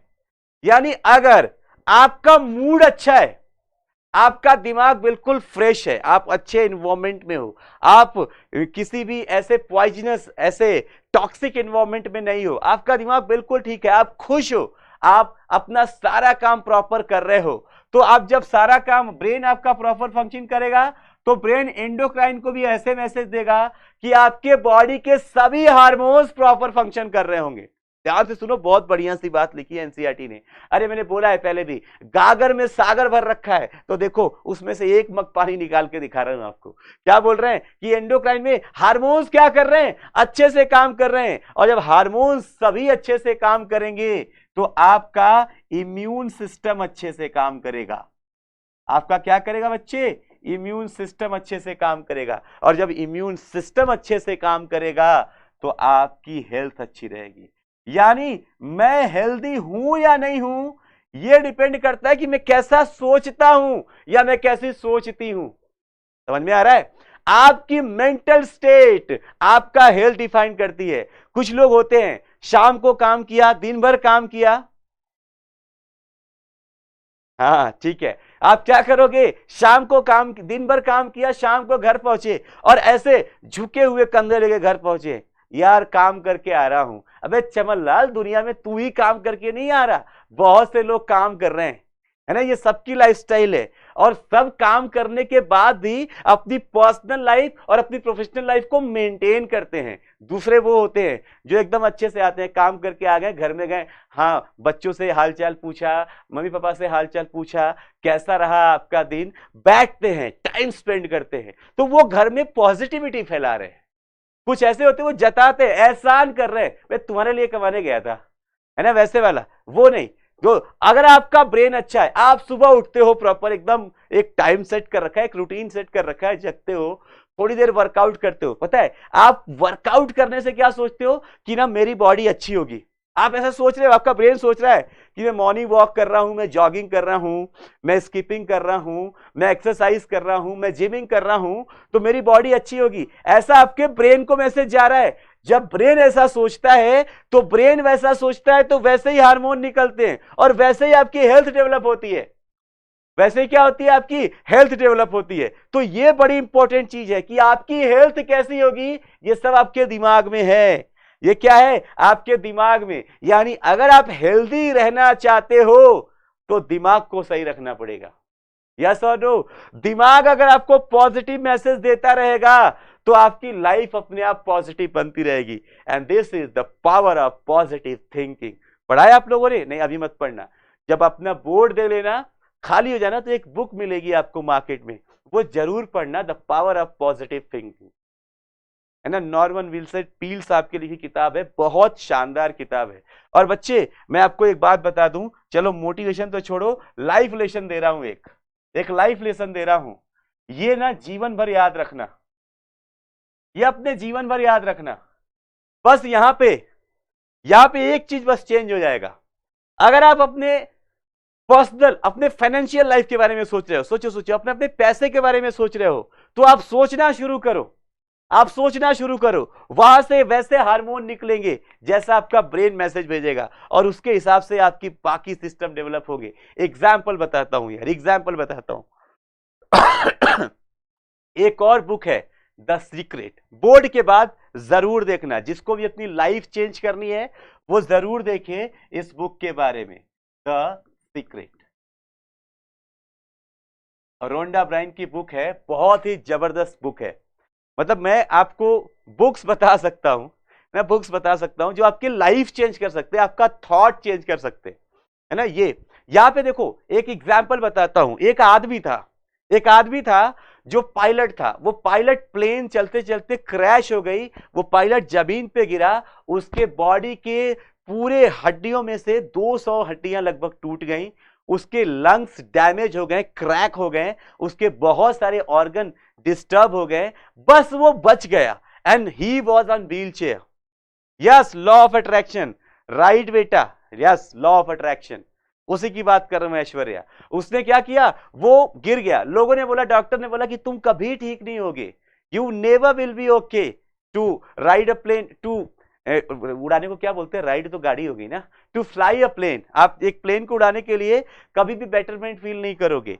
एंड वो नीचे गिरने के बाद उसके दिमाग में था कि नहीं मैं फिट होऊंगा, नहीं मैं फिट होऊंगा, नहीं मैं फिट होऊंगा। और देखो वो सोचता ऐसा था, वो सोचता ऐसा था, तो हार्मोन्स भी ऐसे निकलते थे, जैसा सोचता था वैसा हार्मोन निकलता था, और वैसे ही उसकी इम्यूनिटी ने काम किया। एंड वो कुछ ही सालों के अंदर सरप्राइज कर दिया उसने पूरी दुनिया के मेडिसिन साइंस को, और उसने प्लेन उड़ा के दिखाया। समझ में आया? मतलब आप अगर आप चाहते हो, बेस्ट तरीका बता रहा हूं, अभी आप मोटिवेशन बोल रहे थे, यही मोटिवेशन है। आप चाहते हो कि मुझे दुनिया का ये इंसान बनना है, मुझे ये काम करना है, मुझे डॉक्टर बनना है, तो रोज सुबह उठ के बोलो you are the best and you are the doctor. खुद को बोलो you are the best doctor, you are the best, you are the best and you are the doctor. खुद को बोलो। तुम बोलोगे, आज बोलोगे, कल बोलोगे, परसों बोलोगे, 10 दिन बोलने के बाद समझ में आएगा, खुद ही बोलोगे। अबे पढ़ तो रहा नहीं, तू बनेगा कैसे? तू पढ़ तो रहा नहीं, ये तेरा खुद से आएगा, तो बनेगा कैसे? और अपने आप आपकी पढ़ाई शुरू हो जाएगी। मैं इस मोटिवेशन की बात कर रहा था कि ये आपके अंदर चाहिए। और जब आप सेल्फ मोटिवेटेड होगे, जब आप सेल्फ चार्ज होगे, तो आप परमानेंटली काम कर रहे होगे, ना कि यूट्यूब पे वीडियो देखा, मोटिवेट हुए, 4 दिन पढ़ा, फिर सो गए। यस और नो? क्लियर है? क्लियर है बच्चे? तो इसकी बात कर रहा था कि जैसा सोचोगे वैसे हो जाओगे। अब यहां पे देखो लिखा है, इसीलिए mind and mental state can affect our heart. अगर ये लाइन पूछ दे, बिल्कुल बिल्कुल, वो भी अच्छी किताब है। अगर कोई पूछ दे ये लाइन कि भाई माइंड आपके हेल्थ को कैसे डिस्टर्ब करता है, तो आप बता नहीं पाओगे, लेकिन अब बता दोगे ना बच्चे, अब बता दोगे ना। क्लियर है ना कि माइंड से आपका हेल्थ कैसे होगा, माइंड से आपका हेल्थ कैसे इफेक्ट होगा, आप बता देगा ना बेटा? यस और नो? चलिए, तो ये रही पूरी कहानी एनसीईआरटी की जुबानी। अब आ रहा है हेल्थ इज अफेक्टेड बाय, कि हेल्थ को कैसे कैसे हेल्थ को कैसे कैसे अफेक्ट कर सकते हैं या करते हैं। यहां पे हम जानबूझ के नहीं करते, हो जाता है। हम जानबूझ के नहीं करते, क्या करते हैं, बस हो जाता है। Genetic disorder. आपकी हेल्थ के लिए मैंने क्या बोला, ध्यान से सुनो। आपके हेल्थ के लिए बोला मैंने फिजिकल फिटनेस होनी चाहिए, मेंटल फिटनेस होनी चाहिए, सोशल वेलबींग होनी चाहिए, और होनी चाहिए क्या, आप डिजीज फ्री होने चाहिए। यस और नो? अब मैं बोल रहा हूं कि यार आप डिजीज फ्री रहने की कोशिश कर रहे हो, लेकिन पहले से ही जीन लेवल पे ही कोई डिजीज है, तो आप उसको कंट्रोल ही नहीं कर पाओगे। यस और नो? अगर कोई पहले से ही जेनेटिक डिजीज है, कोई जेनेटिक डिसऑर्डर है बॉडी में, तो उस जेनेटिक डिसऑर्डर को आप एनी हाउ कंट्रोल नहीं कर सकते, क्योंकि वो आपके जीन में है। और जब आपके जीन में है तो वो आपको आपके लाइफ में दिखना ही दिखना है। यस और नो? तो अगर जेनेटिक डिसऑर्डर हो गया, जैसे जैसे डाउन सिंड्रोम, जैसे टर्नर सिंड्रोम,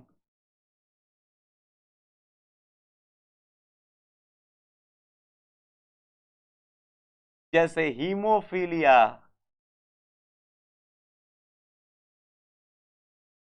जैसे कलर ब्लाइंडनेस, ये सब पढ़ चुके हो आप लोग जेनेटिक्स वाले पोर्शन में। तो आप इनको कुछ नहीं कर सकते। मतलब ये अगर आपके जीन में ही पहले से डिफेक्ट है, जेनेटिक डिसऑर्डर है, तो आपकी हेल्थ अफेक्टेड होनी ही होनी है। यस और नो बच्चे? यस और नो? हाँ या नो बता दो फटाफट, हाँ या ना बता दो यार। जीन लेवल पे अगर कोई समस्या है तो आपकी हेल्थ तो इफेक्टेड होनी ही होनी है, हाँ या ना? लेकिन आपको एक बढ़िया सी बात बता रहा हूं, आपको एक बढ़िया सी बात बता रहा हूं, बहुत तगड़ी वाली, है ना, जिससे आपका दिमाग थोड़ा सा और हिल जाएगा, और हिल जाएगा। हम लोग क्या करते हैं, इधर देखो, हम लोग क्या करते हैं, और ये आपको जानना बहुत ज्यादा जरूरी है, मैं चाहता हूं कि मेरे बच्चों को ये पता हो, है ना, इसलिए नहीं कि एग्जाम में आएगा, इसलिए क्योंकि लाइफ में यूज है इसका बहुत ज्यादा। देखो यार, मान लो आपके पेरेंट्स, आपके ग्रैंड पेरेंट्स, किसी को भी डायबिटीज है, किसी को भी क्या है, डायबिटीज। हम लोग डायबिटीज पढ़ते हैं ना कि जेनेटिक शुगर है, हाँ यार हमारा खानदानी बीमारी है, ये हो जाता है, क्या है, हमारी खानदानी बीमारी है, ये हो जाता है। यस बेटा, उसी पे आ रहा हूं, डायबिटीज। डायबिटीज चल रहा है पहले से, आपके पेरेंटल जनरेशन से चल रहा है, बहुत तगड़ा है, ध्यान से सुनना, आपको कुछ सीखने को मिलेगा, है ना। मेरे साथ यही नुकसान है, सीखने ज्यादा लगते हो, पढ़ते कम हो। क्या हुआ, पेरेंट को डायबिटीज है, आपके जेनेटिक जीन में चला रहा है डायबिटीज, तो आपको पता है कि यार हमारे फैमिली ट्री में डायबिटीज है, तो मुझे भी डायबिटीज हो सकता है। क्या हो सकता है, मुझे भी डायबिटीज हो सकता है। तो आपको तरीका क्या है, आपको सिखाया है मैंने कि जब भी कोई जीन है ना, ये जीन अपने आप को एक्सप्रेस करके इस जीनोटाइप से जो फिनोटाइप आएगा, ध्यान से देखना, इस जीनोटाइप से जो फिनोटाइप आएगा, वो फिनोटाइप तभी बेस्ट एक्सप्रेस होगा जब इसको बेस्ट एनवायरमेंट मिलेगा। यार क्या मिलेगा, एनवायरमेंट। ध्यान से देखना ना, इसका कैसे यूज है। यानी अगर हमारे जीन में ऐसा है कि हमें शुगर हो सकती है, तो हमारे फिनोटाइप में वो दिखना है, हम क्या करें, एनवायरमेंट ही ना दे तो, अगर हम उसको एनवायरमेंट ही ना दे तो मतलब हमें पता है कि हमें इन फ्यूचर शुगर होनी है, हम आज से, अभी से अगर कम से कम चीनी खाते रहे, हम कम से कम शुगर इंटेक करें, बोलो बोलो, कम से कम शुगर इंटेक करें। जब शुगर इंटेक करोगे, इन्वायरमेंट आपका ऐसा बनेगा कि वो जीनोटाइप में आपको उस जीन की जरूरत ही नहीं है जो शुगर को कंट्रोल करने वाली है, क्योंकि शुगर आप वैसे ही कंट्रोल खा रहे हो, बोलो ना यार। तो हो सकता है कि आपको डायबिटीज ना हो सकता है आपको डायबिटीज ना हो। जब आपको कोई समझाता है, जब आपको कोई बोलता है कि बेटा आप इस एज में हो, आपको अभी इस एज में स्मोक नहीं करना चाहिए, है ना, आप स्मोकिंग मत करो, है ना, आपके लिए बहुत खतरनाक है, ऐसा हो जाएगा वैसा हो जाएगा, आप क्या बोलते हो, अरे जाओ यार। मैंने देखा है, मेरे पड़ोस में एक अंकल जी रहते थे, वो पैदा हुए तब से बीड़ी पीना शुरू किए और मरने तक सिगरेट पीते रहे, कुछ नहीं हुआ उनको, माउथ कैंसर फैंसर, है ना। आप ज्ञान देने लगते हो उसको, रीजन समझना, क्योंकि उनके जीन के अंदर कार्सिनोजन नहीं था, उनके जीन के अंदर कार्सिनोजन नहीं था। लेकिन अगर ऐसा है कि आपके फैमिली ट्री में किसी को कैंसर हो, आपके फैमिली ट्री में किसी को कैंसर हो, राइट, तो अगर किसी को कैंसर पहले से है तो आपके अंदर वो कैंसरस जीन है, आप उसको एनवायरमेंट मत दो। समझ में आया, आप क्या दो, उसको एनवायरमेंट मत दो। क्लियर हुआ, इन्वायरमेंट नहीं दोगे तो वो जीन अपने आप को एक्सप्रेस नहीं करेगा। अगर आपके बॉडी के अंदर कार्सिनोजन है, आपके फैमिली ट्री में किसी को कैंसर हो रखा है, तो यू कांट स्मोक, क्योंकि उसके अंदर कार्सिनोजन है, इस चैप्टर में पढ़ेंगे। आप ऐसी जगहों पे नहीं जा सकते, क्योंकि अगर आपने एनवायरमेंट दिया तो वो जीन एक्सप्रेस हो जाएगा। यानी बहुत से जेनेटिक डिसऑर्डर ऐसे हैं, क्या हुआ, बहुत से जेनेटिक डिसऑर्डर ऐसे हैं, ध्यान से देखो, जो क्या करते हैं, जो आपके अंदर बाय बर्थ एक्सप्रेस होते हैं, आप पैदा होते हो तभी से दिखाई देते हैं। और कुछ जेनेटिक डिसऑर्डर ऐसे हैं जो आपके जीन में हैं, आपके जीन में हैं, वो अभी नहीं दिख रहे हैं, लेकिन इन फ्यूचर जब उनको इन्वायरमेंट मिलेगा तो वो एक्सप्रेस हो जाएंगे, वो क्या हो जाएंगे, एक्सप्रेस हो जाएंगे, और आपके हेल्थ पे इफेक्ट डालेंगे। अगर आपके क्या करेंगे, ये हेल्थ पे इफेक्ट डालेंगे। This is the first point, genetic disorder, कि जीन लेवल पे अगर कोई डिसऑर्डर है तो आपके हेल्थ को कैसे अफेक्ट कर सकता है। दो तरीका है बच्चे, या बाय बर्थ ही वो अपना डिसऑर्डर का इफेक्ट लेके आ जाएगा, क्या करेगा, वो बाय बर्थ लेके आ जाएगा, या फिर वो जीन लेवल पे एक्सप्रेस करके आपको इन लाइफ में लेटर ऑन स्टेज में ये आपको अफेक्ट करेगा। तो जीन लेवल कंफर्म है, जीन लेवल कंफर्म है बच्चे। अब आ जाओ इन्फेक्शंस। इन्फेक्शंस तो हम प्रॉपर डिस्कस करने वाले हैं, इस पूरे चैप्टर में, इस पूरे पार्ट में, हम पहले पार्ट में इन्फेक्शन ही पढ़ रहे हैं कि बहुत सारे इन्फेक्शंस होंगे, क्योंकि हमारे सराउंडिंग में बहुत सारे इन्फेक्शियस एजेंट्स हैं, हमारे सराउंडिंग में बहुत सारे बैक्टीरियाज हैं। क्या है? बैक्टीरियाज है, वायरसेस हैं, अदर पैथोजेंस हैं, जो डिफरेंट डिफरेंट मीडियम से हमारे बॉडी के अंदर एंटर कर जाते हैं। डिफरेंट डिफरेंट मीडियम से क्या करते हैं? हमारी बॉडी के अंदर एंटर कर जाते हैं, जैसे फूड के थ्रू, जैसे वाटर के थ्रू, जैसे किसी को टच किया, किसी सब्सटेंस को टच किया तो वहां से इंफेक्शन ट्रांसमिट हो गया। तो ये इंफेक्शंस भी आपके क्या करेंगे? आपके हेल्थ को इंपेयर करेंगे। The third point is lifestyle. Yes, lifestyle क्या है?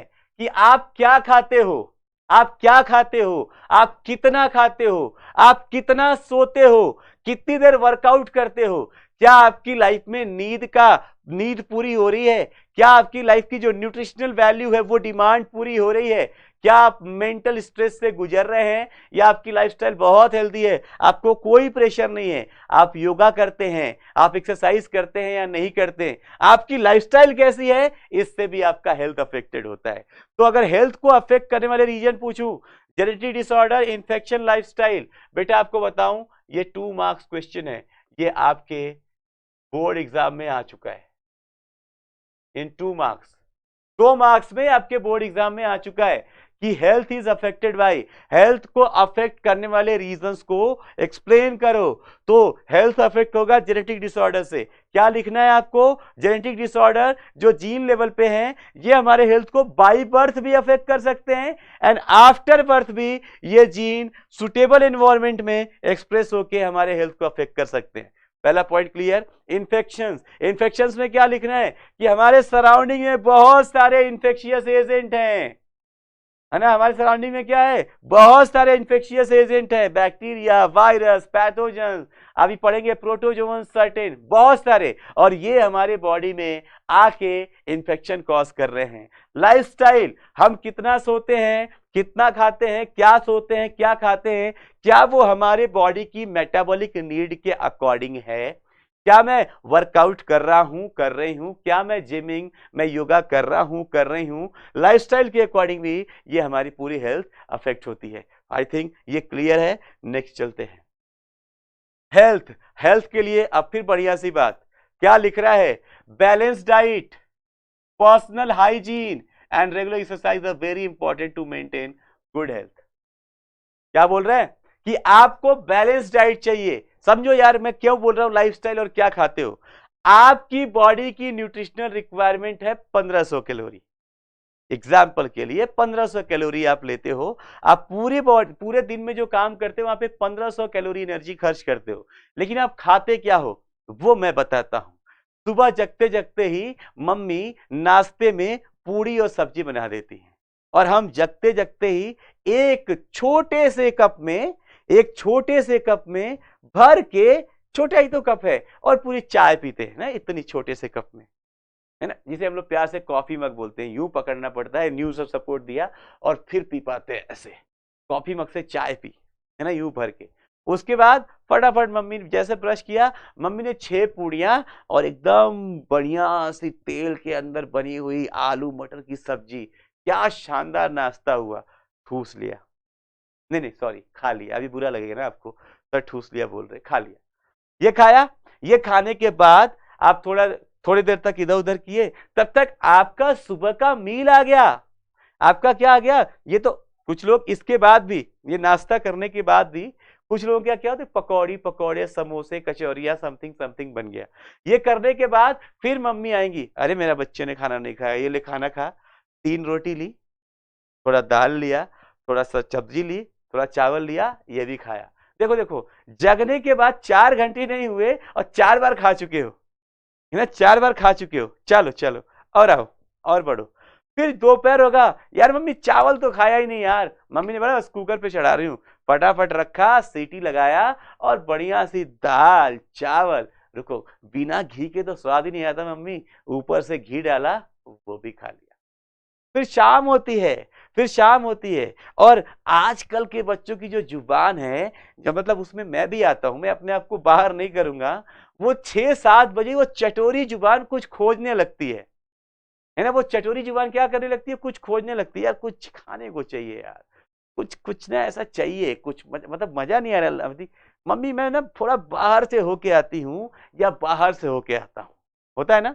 चलो, लड़की अकेले जा रही है तो गोलगप्पे खा के आएगी, है ना, गोलगप्पे खा के आएगी, टिकिया खा के आएगी, खाने दो खाने दो।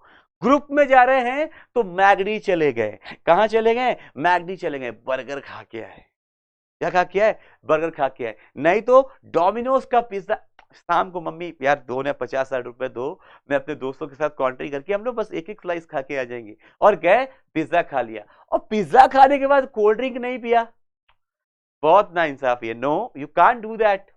पिज्जा खाने के बाद कोल्ड ड्रिंक नहीं पिया, ये कैसी नाइंसाफी है यार। पिज्जा के साथ बर्गर खा के कोक नहीं पिया, तो क्या किया जीवन में तुमने। लो, खोला, डर के आगे जीत है ना। डर के आगे क्या है, जीत है। आपने उड़ा लिया, पी लिया। उसके बाद घर आए, ओह करते करते, मम्मी खाना थोड़ी देर से खाऊंगा मम्मी, अभी ना थोड़ा पेट भरा सा लग रहा है। अच्छा ठीक है, बना के रख दिया, खा लेना। हाँ हाँ कोई बात नहीं। फिर आप बैठ के, क्योंकि आपने तो खा रखा है, आप देखते हो यार घर वाले सब खा रहे हैं, मैं ही बैठा हुआ हूँ, और उनको देख के आपको भूख लग जाती है। और आप मम्मी, अच्छा एक काम करते हैं यार मम्मी, फिर मैं बाद में खाऊंगा, वो बर्तन होंगे आपको धोने पड़ेंगे, चलो साथ ही खा लेते हैं। क्या करते हैं, साथ ही खा लेते हैं। मम्मी आ जाओ, मैं भी खाता हूँ, और फिर घर पे बैठ के खाना शुरू करते हो। अब ये सोचते हो, अब थोड़ा इंटेलिजेंस दिखाते हो। यार बहुत सारा खा लिया है, बहुत सारा खा लिया है, थोड़ा कम खाऊंगी ना, थोड़ा कम खाऊंगी या थोड़ा कम खाऊंगा। चलो ना, घर के साथ बैठे बैठे बातें करते करते कब 5 रोटी खा गए पता ही नहीं चला।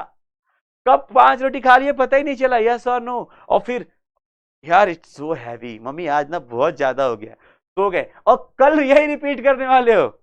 यस और नो, कल फिर यही रिपीट करने वाले हो। और कुछ महानुभाव तो ऐसे भी हैं कि अभी तो सर खाना खत्म हुआ है, आइसक्रीम भी तो चाहिए, गर्मी का टाइम आ गया है, आइसक्रीम चाहिए, श्रीखंड चाहिए, लस्सी पियेंगे, छाछ पियेंगे। यस और नो। अबे तुम्हारी बॉडी की रिक्वायरमेंट थी 1500 कैलोरी, और तुमने ठूस लिया 3000, 3500 कैलोरी। तो क्या आप हेल्दी रहोगे, क्या आप हेल्दी रहोगे, नहीं रहोगे यार, नहीं हो सकते।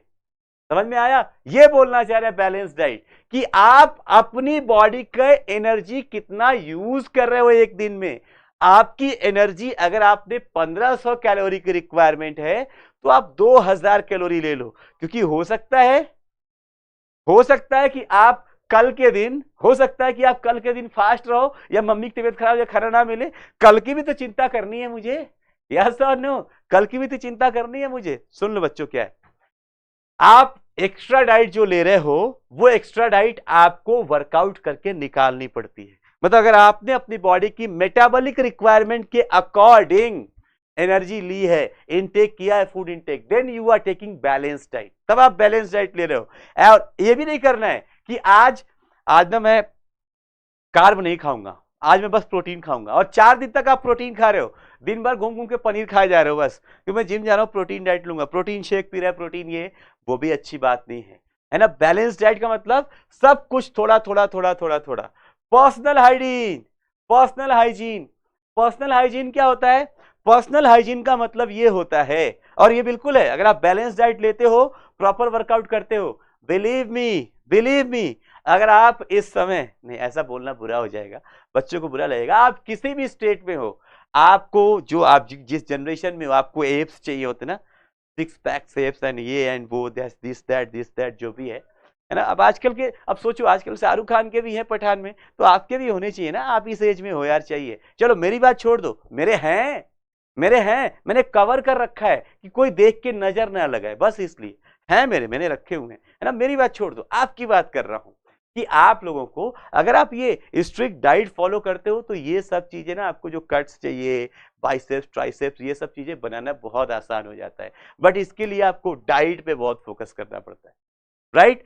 Personal hygiene, what is the meaning of personal hygiene? अबे सुबह उठा था, चाय तो पी लिया था, कुछ लोग होते ना बेड टी पी लेते, चलो ठीक है वो चल जाता है, बट खाने से पहले ब्रश भी नहीं किया। उनको खाने की इतनी देर थी, मम्मी ने पूड़ी निकाली, मम्मी इधर कुछ रखने के लिए झुकी, तब तक पूड़ी गायब है, 4 पूड़ी गायब, कहाँ गई? पता चले बालकनी में खड़े हुए खा रहे, क्योंकि मम्मी देख लेती तो गालियां अलग देती, यस और नो, गालियां अलग देती तो खा रहे।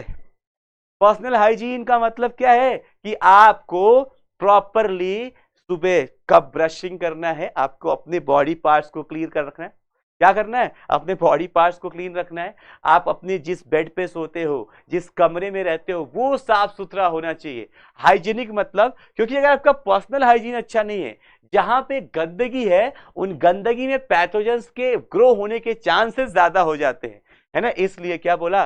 पर्सनल हाइजीन मेंटेन करना है। रेगुलर एक्सरसाइज करना बहुत अच्छा जरूरी है, और अगर आप ये करें, आप अच्छी हेल्थ चाहते हो, तो आपको इन सब चीजों का क्या करना है? ध्यान रखना पड़ेगा। यहां पे आ जाओ, यहां पे अगर आप ये देखो, अगर आप यहाँ पे ये देखो, एनसीईआरटी बहुत चालू है, सब लिखती है, लेकिन धीरे धीरे आराम आराम से बोल रही है कि आप मेंटेन करोगे गुड हेल्थ, लेकिन आप रेगुलर एक्सरसाइज करोगे, डाइट कंट्रोल करोगे, हाइजीन करोगे, तो आपका यहाँ पे जो हेल्थ होगा ना, वो फिजिकल हेल्थ अच्छा रहेगा। यहाँ पे क्या रहेगा? फिजिकल हेल्थ अच्छा रहेगा।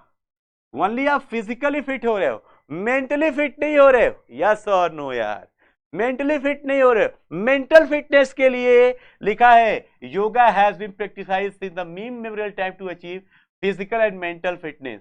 यहां योगा अगर कर रहे हो, तो आप फिजिकल और मेंटल दोनों तरीके से फिटनेस गेन करोगे, अटेन करोगे।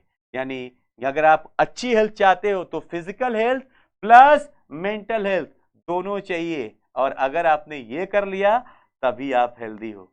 अब आप सोच लो, आप मुझ से कितने लोग हेल्दी हैं? कौन ऐसे हैं जो सोच समझ के खाते हैं? कौन ऐसे हैं जो सोच समझ के खाते हैं? अरे मैं नहीं हूं हेल्दी, और मुझे रहना भी नहीं है, मैं खुश हूं, मैं खुश हूं, मैं हेल्दी नहीं हूं, मैं खुश हूं, बस। देखो, ये तुम लोगों के लिए जरूरी है, तुम लोग पढ़ो, ये मेरा काम बताना है, मैं करता हूं नहीं करता, that not the part of my life, of your life, है ना। किसी का भी ये मतलब की बात नहीं, मेरा काम पढ़ाना है, पढ़ो। अबे मार्क्स लेके आओ, और मैं बोल रहा हूं, अबे खाओ जो खाना है यार, है ना। यहां से खुशी आनी चाहिए। जब ये दिमाग खुश रहेगा, सोचो, जब दिमाग खुश रहेगा, तो एंडोक्राइन सिस्टम से हार्मोन भी खुशी खुशी वाले बनेंगे, तो हमारी हेल्थ भी अच्छी रहेगी, थोड़े मोटे हो जाएंगे, अदरक की तरह फूल जाएंगे। Does it matter?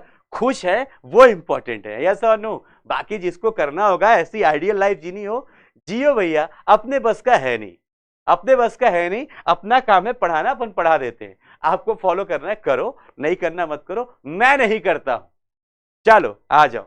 मैंने बोला मैं अनहेल्दी नहीं, मैंने ये बोला कि मैं खुश हूं, बस। अब हेल्थ के बारे में बाद में सोचेंगे, अभी उम्र है, अभी यही उम्र है, कर लो गलती से मिस्टेक जो करना है, बाद में मौका नहीं मिलना। आ जाओ, हेल्थ की डिफिनीशन समझ में आ गई, हेल्दी अनहेल्दी कैसे होंगे, मेंटल फिटनेस क्या है, फिजिकल फिटनेस क्या है, कैसे अटेन करते, सारी बातें हो गई। आ जाओ बच्चों आगे। अब हेल्थ के बारे में कुछ और लिख रहे हैं, हेल्थ के बारे में कुछ और लिख रहे हैं कि आप अपने अच्छे हेल्थ को कैसे मेंटेन कर सकते हो।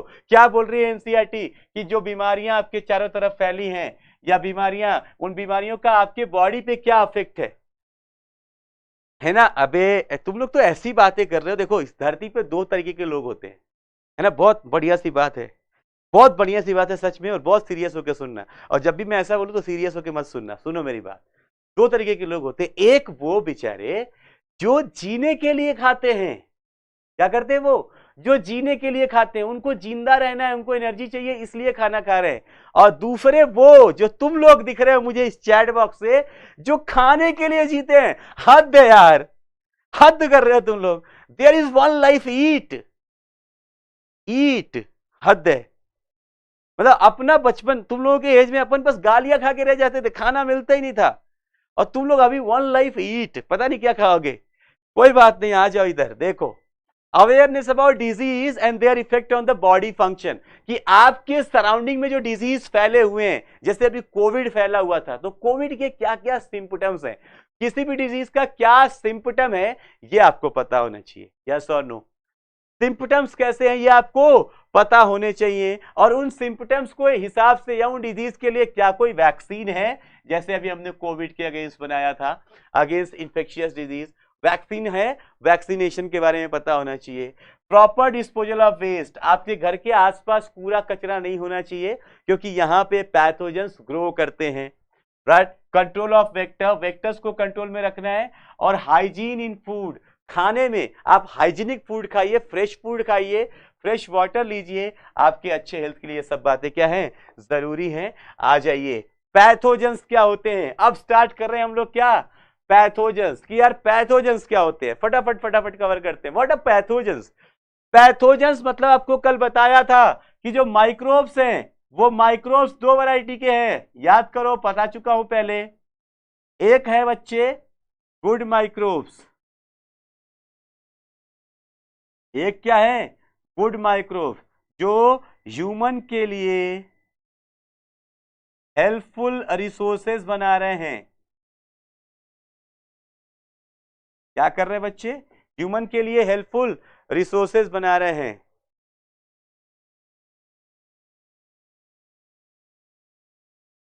राइट, जिन्हें आपने पढ़ा था माइक्रोब्स इन ह्यूमन वेलफेयर में। और दूसरे हैं बैड माइक्रोब्स, जो क्या कर रहे हैं, डिजीज कॉज कर रहे हैं। कल पढ़ा चुका हूं, कल या परसों ही बताया था, जो बीमारियां पैदा कर रहे हैं, डिजीज कॉजिंग।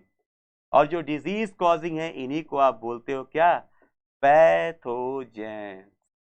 यस और नो? तो हमारे सराउंडिंग में वो सभी माइक्रोब्स या माइक्रो ऑर्गेनिज्म जो डिजीज कॉजिंग है क्या कहलाते हैं, क्या कहलाते हैं, पैथोजेंस कहलाते हैं। देखो, a wide range of organism, organism की वो रेंज जिसमें क्या क्या आ रहे हैं, जो बिलोंग करते हैं ऑर्गेनिज्म, बैक्टीरिया से, वायरस से, फंगस से, प्रोटोजोवन से, हेल्मिन्थ से, could cause disease in human। ये ह्यूमन के अंदर क्या कर सकते हैं, डिजीज कॉज कर सकते हैं। And any disease causing micro organism को आप क्या बोलते हो बच्चे, पैथोजन बोलते हो। हम लोग इस चैप्टर में इस वाले पोर्शन को डिस्कस कर रहे होंगे। ये हम लोगों ने पढ़ लिया है माइक्रोब्स इन ह्यूमन वेलफेयर में, यस और नो? ये हमने माइक्रोब्स इन ह्यूमन वेलफेयर में पढ़ लिया है। इस चैप्टर में हम इसकी बात कर रहे होंगे, पैथोजेंस की। क्लियर है? आओ, डिजीज क्या होता है, डिजीज का मतलब क्या होता है, बीमारी क्या पैदा करने वाले एजेंट को पैथोजन बोल दिया। डिजीज का मतलब क्या होता है, ये देखो ना यार, डिस प्लस ईज, डिजीज ही तो लिखा है, इसी ऐसे ही बनाया, ये डिजीज ऐसे ही बनाया बच्चे, डिस प्लस ईज। ईज का मतलब क्या होता है, कंफर्ट, और डिस का मतलब वो बोल रहा है डिस्टर्ब। यानी जो चीज भी आपके कंफर्ट जोन को, आपके कंफर्ट लेवल को डिस्टर्ब करे, वो डिजीज कहलाती है। क्या कहलाती है वो, डिजीज कहलाती है। अब यहां पे बड़ी अच्छी बात है कि डिजीज का मतलब मैंने बोला कंफर्ट लेवल को डिस्टर्ब करे, ध्यान से सुनना, बढ़िया सी बात है यहां पे। अब क्या होता है, ऐसा नहीं कि आपको बैक्टीरिया का इंफेक्शन हो, वायरस का इंफेक्शन हो, या किसी पैथोजन का इंफेक्शन हो तभी आपको बीमारी होगी। वो कोई भी चीज हो सकती है जो आपको डिस्टर्ब कर रही है यार, जो आपके आराम को, जैसे आप सो रहे हो और बगल में कहीं पे गाना बज रहा है बहुत तेज, क्या बज रहा है, गाना बज रहा है बहुत तेज, और आपको इरिटेशन हो रही है। इरिटेशन का मतलब समझ रहे हो, आप मेंटली अनहेल्दी फील कर रहे हो, आप डिस्टर्ब हो रहे हो, यस और नो? तो वो गाना, वो तेज आवाज आपके लिए डिजीज है। अभी इस समय आप धूप में निकलते हो बाहर, धूप में निकलते हो और आपको एकदम सनबर्न फील होने लगता है, इतनी तेज गर्मी हो रही है, इतनी तेज गर्मी हो रही है कि बॉडी का टेम्परेचर क्या हो रहा है, बिल्कुल हमारे बॉडी के एकदम जलने लगी। हमें ऐसा फील हो रहा है आजकल, पता नहीं आप लोगों को ऐसा लग रहा है कि नहीं लग रहा, मैं अपना बता रहा हूं, है ना, थोड़ा सा ऐसे ही, थोड़ा टेस्ट, थोड़ा सा आपका मूड लाइट करने के लिए, बिकॉज 40 मिनट और हैं जिसमें मैं बहुत फास्ट फॉरवर्ड जाने वाला हूं। तो आपको एक बार ऐसे बस थोड़ा सा रिलैक्स करने के लिए, ये देखो, ये देखो, मैं अपनी हालत बता रहा हूं, ये है सन यहाँ पे, राइट, ये है प्लेनेट अर्थ यहाँ पे, वेरी गुड वेरी गुड। बेटा बस वो रटने वाली बातें पूछा गया है, क्वेश्चन पूछा गया है। और ये है हमारा राजस्थान, इस अर्थ पे ये ग्रीन वाला पार्ट हमारा राजस्थान है, और इस ग्रीन वाले पार्ट के बीच में ये है कोटा। ये क्या है? ये है कोटा, ठीक है। यहां से आ रही है सोलर रेडिएशन, ऐसे यहां पे गर्मी ऐसे पड़ रही है, देखो यहां पे आ रही है। और पता है मैं कहां पे हूं? भैंस की आंख, मुझे ऐसा लगता है मैं यहाँ पे हूं, मैं कोटा में हूं ही नहीं। ऐसी वाली फीलिंग आती है मुझे तो, है ना। आजकल का टेम्परेचर, ये मैं हूं ना, इसका है ये तुमको, ये रहा मैं, ये हालत है ना। चलो इधर आओ। डिजीज, आप बाहर निकले, बाहर निकल रहे हो, आपको सन से डिस्टरबेंस हो रही है, आप बाहर निकल रहे हो, एनवायरमेंट का जो धूल धक्कड़ है वो आपके फेस पे, चेहरे पे आ रहा है, उससे आपको इन्फेक्शन कॉज हो रहा है, आप उससे डिस्टर्ब हो रहे हो।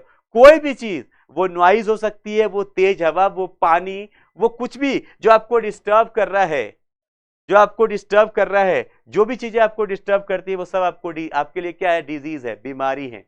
देखो, when we are functioning more than one sense of the system adversely affect, कुछ भी ऐसा हो रहा है कि आपके बॉडी के कुछ फंक्शन डिस्टर्ब हो रहे हैं, कुछ फंक्शन एक ऑर्गन या एक से ज्यादा ऑर्गन एक साथ अफेक्ट हो रहे हैं, characterised by appearance of various sign and symptom. आपकी बॉडी में इनके साइन एंड सिम्टम से आप पहचान सकते हो, then we say that we are not healthy. तब हम लोग बोल सकते हैं कि हम हेल्दी नहीं है, we are not healthy, we have a disease. Yes बच्चे, मैं कोटा में ही रहता हूं। We have a disease. Disease is something, then बेटा डिफरेंस क्या है? Pathogen is disease causing agent. Pathogen वो एजेंट है जो डिजीज कॉज करता है, एंड डिजीज क्या है? जो पैथोजन कॉज करता है। नहीं समझे? Disease is the result which is caused by pathogen, and what is pathogen? Pathogen is the agent which cause disease. दोनों में थोड़ा सा डिफरेंस है, पैथोजन डिजीज करवाता है। क्लियर हुआ? ये वो सभी चीजें क्या कहलाती है बच्चे? डिजीज कहलाती है। यहाँ डिजीज दो टाइप की, यहां से आपकी मेन कहानी 40 मिनट, लास्ट का 40 मिनट धुआंधार जाएगा। देखो, डिजीज दो टाइप की हैं, एक होती है congenital disease. What is the meaning of congenital disease? वो डिजीज जो हमारे बॉडी के अंदर बाय बर्थ है, इनबॉर्न डिजीजेस। जो कैसी है बच्चे? बाय बर्थ, है ना, अपने पैदा होने के साथ ही बॉडी के साथ चल रही हैं। इन्हें क्या बोलते हैं? इनबॉर्न डिजीज बोलते हैं। क्या बोलते हैं बच्चे? इनबॉर्न डिजीज बोलते हैं, कंजेनाइटल डिजीज। और वो डिजीज जो हम अपने ह्यूमन एक्टिविटी या एनवायरमेंट चेंजेस से आफ्टर बर्थ एक्वायर कर लेते हैं, आफ्टर बर्थ एक्वायर कर लेते हैं, ऐसे डिजीज को बोलते हैं आप एक्वायर्ड डिजीज। जैसे इनबॉर्न डिजीज में वो आते हैं जो हम लोग डिस्कस कर चुके हैं, जो आपके जेनेटिक डिजीजेस हैं, है ना, जो आपके जेनेटिक डिजीजेस हैं। मैंने बोला था ना, कुछ डिजीज ऐसे हैं जो बाय बर्थ एक्सप्रेस होते हैं, वो जेनेटिक डिजीजेस आ जाते हैं किसमें? यहाँ पे कंजेनाइटल डिजीज में, बाय बर्थ, राइट। और जो हम अक्वायर कर रहे हैं अपने एक्टिविटी से, अपने बिहेवियर से, after birth these are acquired disease. इनमें भी दो टाइप के, एक को बोल रहे हैं इन्फेक्शियस, नाम ही बता रहा है, कैन ट्रांसमिट,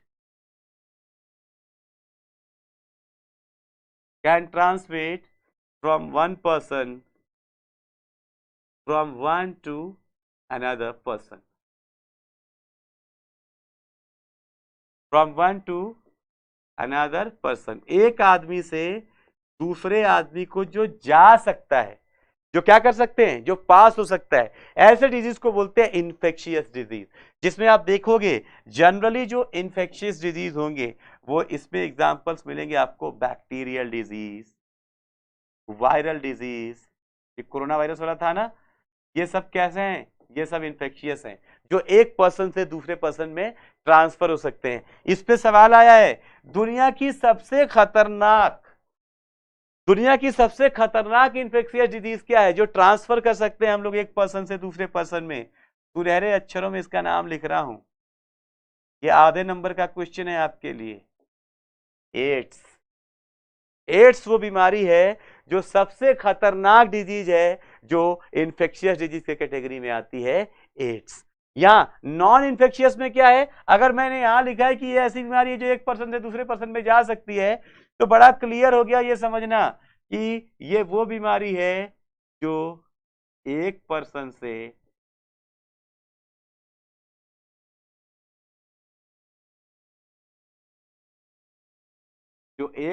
से दूसरे पर्सन में पास नहीं हो सकती।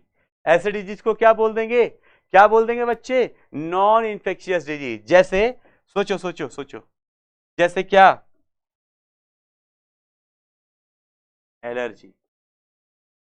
अब आपको किसी चीज से एलर्जी है, सोचो कि यार बगल वाले को ट्रांसफर हो जाए, हो पाएगा? नहीं हो पाएगा। ओके पूजा बेटा, है ना, वैसे ही मुझे प्यास लग रही थी, आपने बोल दिया तो पी लेता हूं।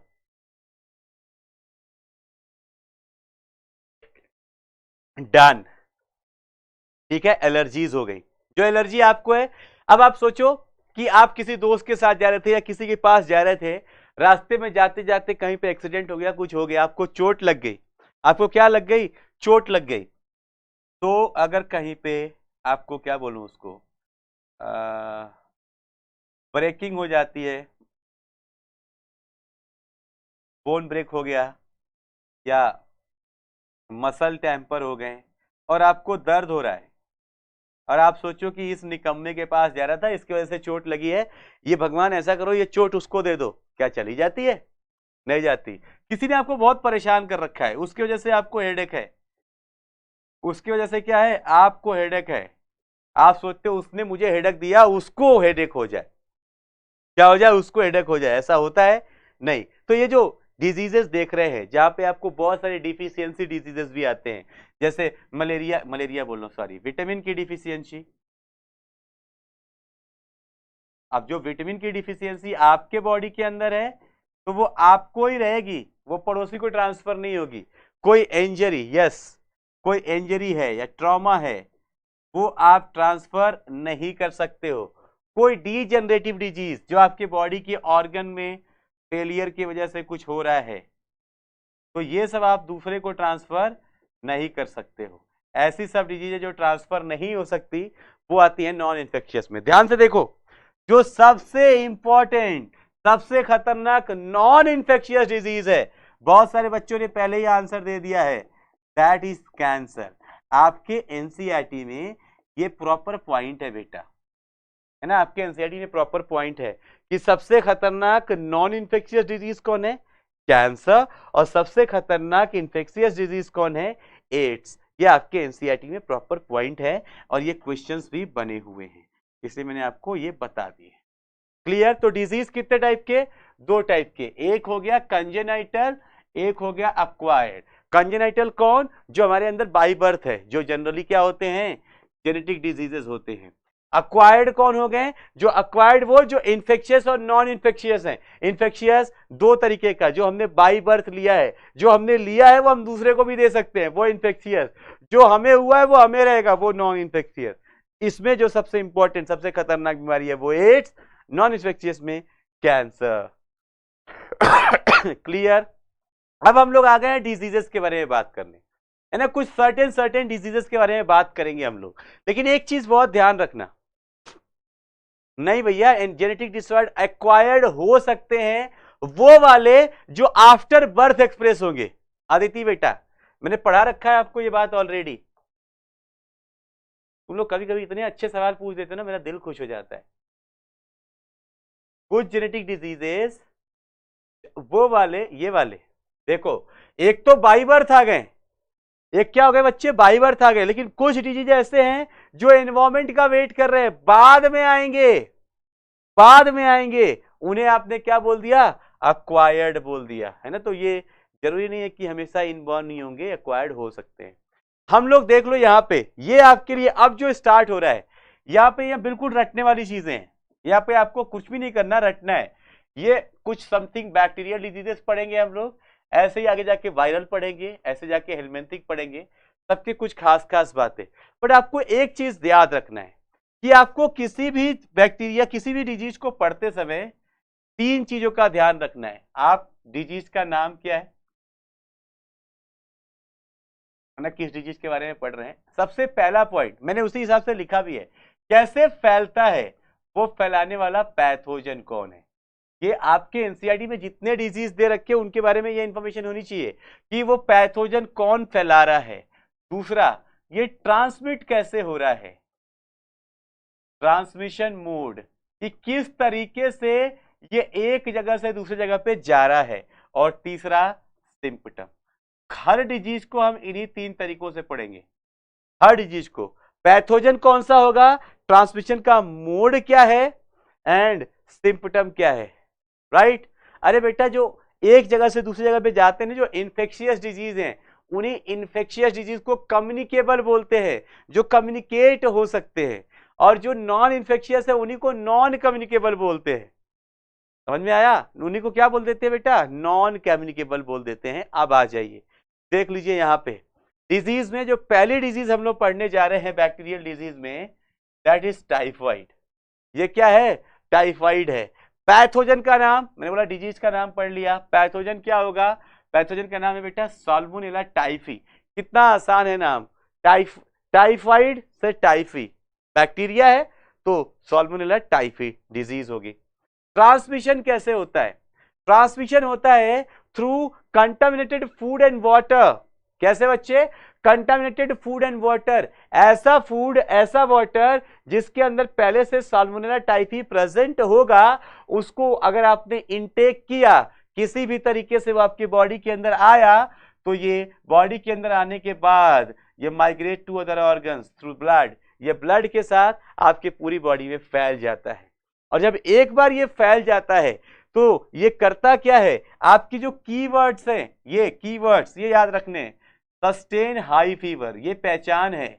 टाइफाइड में बुखार हमेशा क्या रहेगा, बहुत ज्यादा बना रहेगा। और हाई फीवर के साथ साथ आपको वीकनेस होगी, स्टमक में पेन होगा, हेडेक होगा, लॉस ऑफ एपेटाइट, आपको भूख नहीं लगेगी। देखो इसके बहुत रीजन है अच्छे अच्छे, बट अभी सिखा नहीं सकता, मैं सारी बातें नहीं बता सकता। स्टमक में पेन होगा, कॉन्स्टिपेशन, ये भूख गायब हो जाएगी आपकी। और इसमें सबसे खतरनाक चीज जो दूसरी हो रही है वो ये हो रही है बच्चे, इंटेस्टाइनल परफोरेशन।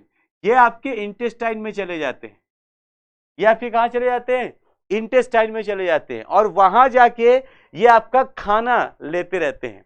अब ये बैक्टीरिया जब अपना नंबर बढ़ाते रहते हैं तो इनका नंबर न्यूट्रिशन के चक्कर में ये बैक्टीरिया इतने ज्यादा बढ़ जाते हैं कि ये आपके इंटेस्टाइन में ही पोर कर देते हैं। ब्लड से न्यूट्रिशन लेना है, ये क्या कर देते हैं, पोर, छेद कर देते हैं, जिससे कि सीवियर केसेस में उस पर्सन की डेथ भी हो जाती है इंटेस्टाइनल परफोरेशन की वजह से।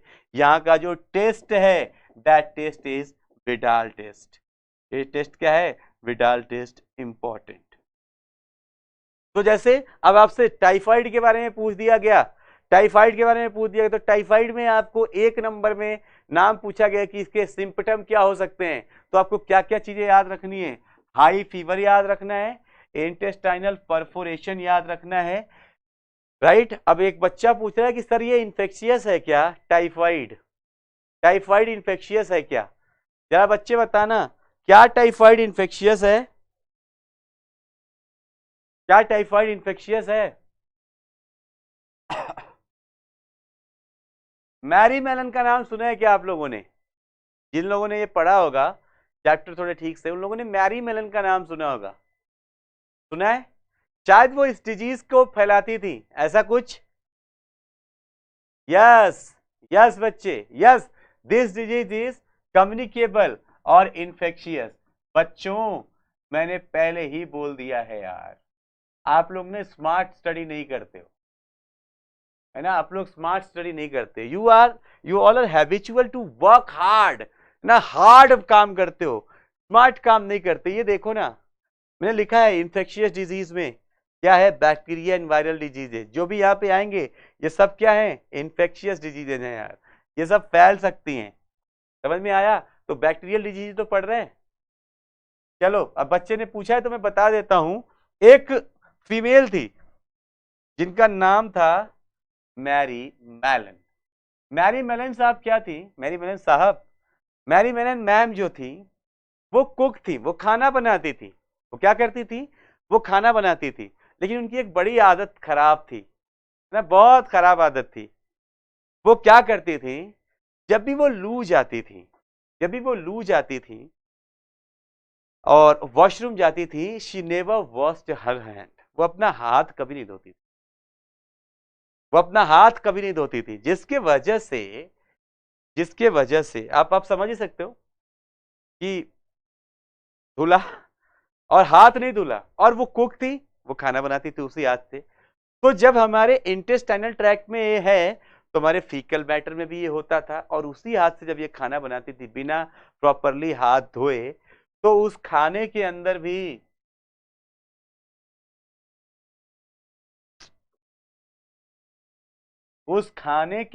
भी ये बैक्टीरिया चले आते थे, टाइफाइड। कुक थी, ये खाने के अंदर आता था, जिसको, और वो हॉस्टल में खाना बनाती थी। वो क्या करती थी, हॉस्टल में खाना बनाती थी। इसलिए भैया हॉस्टल के खाने से सावधान रहा करो। पता नहीं कौन यहाँ पे, पता नहीं कौन सी मैरी निकल आए, है ना, वो खाना बनाती थी। जो जितने लोग इस खाने को खाते थे, सबके अंदर इन्फेक्शन कॉज हो जाता था। तो ऐसा बोला जाता है कि ये इसकी बड़ी क्लासिकल और बड़ी खतरनाक वाली कैरियर है, टाइफाइड मैरी बोला जाता है। जनरल इनका नाम मैरी मेलन है।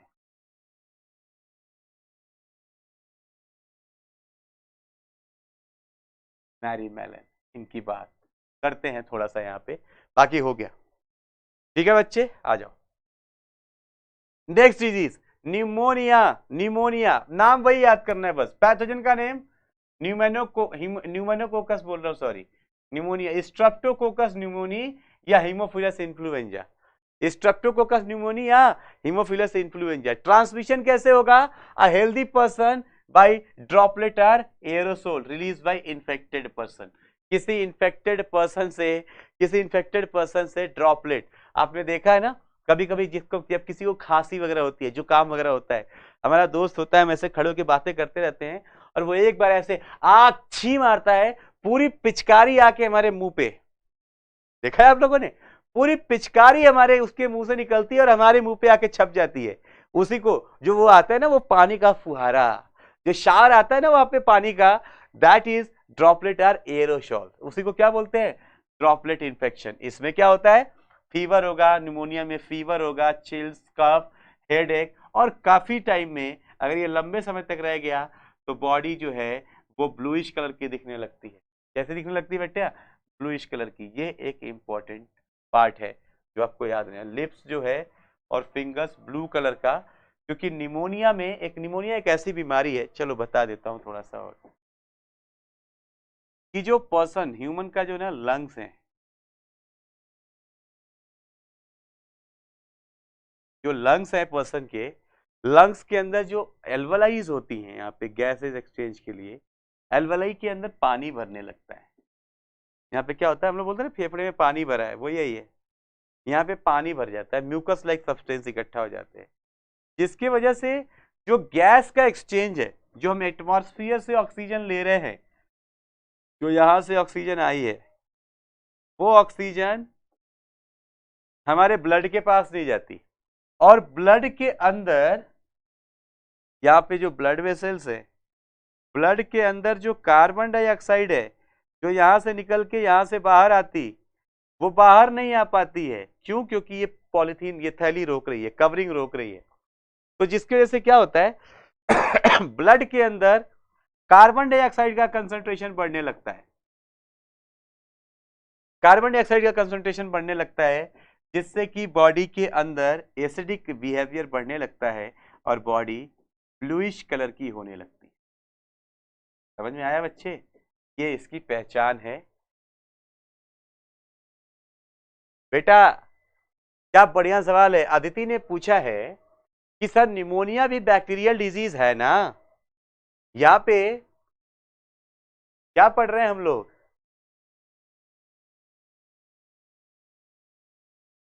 नहीं, अस्थमा में वाटर होती नहीं है, अस्थमा में वाटर होती नहीं है, अस्थमा में वाटरी सिक्रीशन स्टार्ट हो जाता है, जिससे एक मोटी म्यूकस की लेयर बन जाती है, वहां पे वाटर नहीं होती, वाटर निमोनिया के कंडीशन में होती। क्लियर है बच्चे? चलो नेक्स्ट, ऐसे ही अब बहुत इजी सा पार्ट है। अब देख लो बैक्टीरियल डिजीज में ना ये दो डिजीज दे रखे हैं, मेरे बच्चे मेरी बात सुनना। बैक्टीरियल डिजीज में आपके एनसीईआरटी में दो डिजीज दे रखे हैं, एक तो सॉल्मिनेला टाइफाइड और दूसरा निमोनिया, ये दो बीमारियां दे रखी हैं। लेकिन आप एक काम करना, आपसे जब सवाल पूछेगा ना वो पूछ सकता है कि इसमें से कौन कौन सी डिजीजेस बैक्टीरियल हैं। ध्यान से देखो आपकी एनसीईआरटी में कौन कौन सी डिजीज बैक्टीरियल है, तो मैंने बहुत सारे बैक्टीरियल डिजीज को लिस्ट कर दिया है। ध्यान से सुनो, बहुत सारे बैक्टीरियल डिजीज को लिस्ट कर दिया है। आपको बताऊं, आपको एक स्मार्ट प्ले करना है, आप ना जब नीट के लिए पढ़ना तो ये वाला पोर्शन पढ़ना, ये वाला। अभी बोर्ड स्पेसिफिक हो तो ये मत पढ़ो, अगर बोर्ड स्पेसिफिक हो तो यहां पे भी ये मत पढ़ो। मतलब ये जो डिजीज कॉजिंग एजेंट्स है ना, इनके बारे में मत पढ़ो, स्मार्ट प्ले करो। क्या करो, बस ये पढ़ लो, देख लो आप ये पढ़ लो। ये मैंने नाम लिखा है, dysentery, plague, diphtheria, whooping cough, tetanus, और क्या नाम लिखा है, tuberculosis, cholera, pneumonia, typhoid, leprosy. ये पढ़ लो, क्योंकि वो आपके लेवल पे, बोर्ड लेवल पे जो सवाल पूछ सकते हैं वो ये पूछ सकते हैं, एक 1 मार्क का क्वेश्चन बना के, कि वो आपके बैक्टीरियल, फंगल ऐसे कुछ मिला के यहाँ पे A B C D E F G H ऐसे 10 डिजीज का नाम लिख दे। समझो आपकी एनसीईआरटी में जो 10 डिजीज है, ऐसे 10 डिजीज का नाम लिख दे और पूछे कि बताओ इसमें से बैक्टीरियल डिजीज कितने हैं, तो आपको बस ये पहचानना होगा, अच्छा ये बैक्टीरियल है, ये बैक्टीरियल है, इसमें 2 बैक्टीरियल डिजीज है। समझ गए ना? ऐसा क्वेश्चन पूछा जा सकता है आपसे। तो आप क्या करना, आप यहां पे सिर्फ वो बैक्टीरियल डिजीजेस के नाम, सिर्फ डिजीज के नाम पढ़ना है। यहां पे कॉजिंग एजेंट छोड़ दो, यहां पे भी क्या करना, डिजीज के नाम पढ़ना, कॉजिंग एजेंट छोड़ दो, और आपका क्वेश्चन आराम से हो जाएगा। राइट? अब आ जाओ वायरल डिजीज में।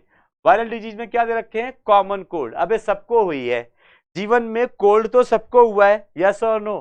कैसे होता है, राइनो वायरस से। इसमें क्या होता है, droplet from cough person and sneezes, अभी बताया था ना, जो ऐसे आछी मार के पिचकारी मारते हैं, उनकी बात कर रहे हैं। Result from cropping and sneezing from the infected person या ट्रांसपोर्टेड टू द ऑब्जेक्ट। कभी कभी जो हमको सर्दी है, जुकाम है, हम लोग इसीलिए कोरोना में मास्क लगा रहे थे कि इन्फेक्शन फैलने का एक और तरीका है।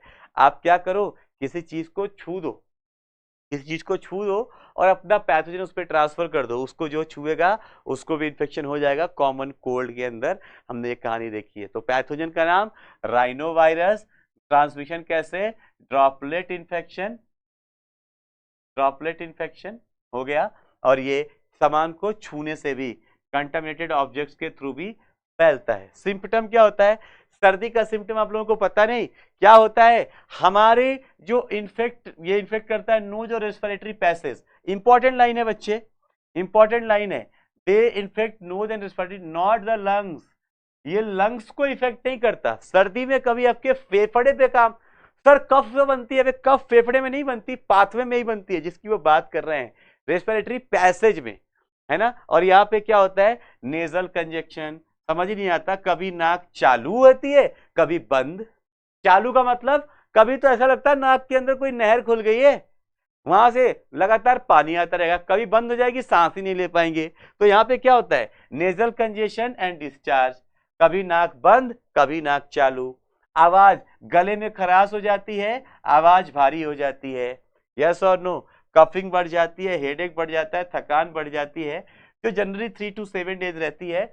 फिर आप इलाज करो या ना करो, अपने आप खत्म हो जाता है, क्योंकि हमारी बॉडी का इम्यून सिस्टम इसको मार देता है, जिससे ये अपने आप 3 to 7 डेज में, 1 वीक में खत्म हो जाता है।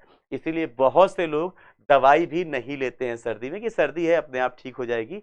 थोड़े बहुत प्रिकॉशन लेना शुरू कर देते हैं, ठंडी चीजें अवॉइड करना शुरू कर देते हैं, आइसक्रीम वगैरह नहीं खाते हैं, गर्म चीजों का सेवन बढ़ा देते हैं और अपने आप ही हमारी बॉडी का इम्यून सिस्टम इसको मार के भगा देता है।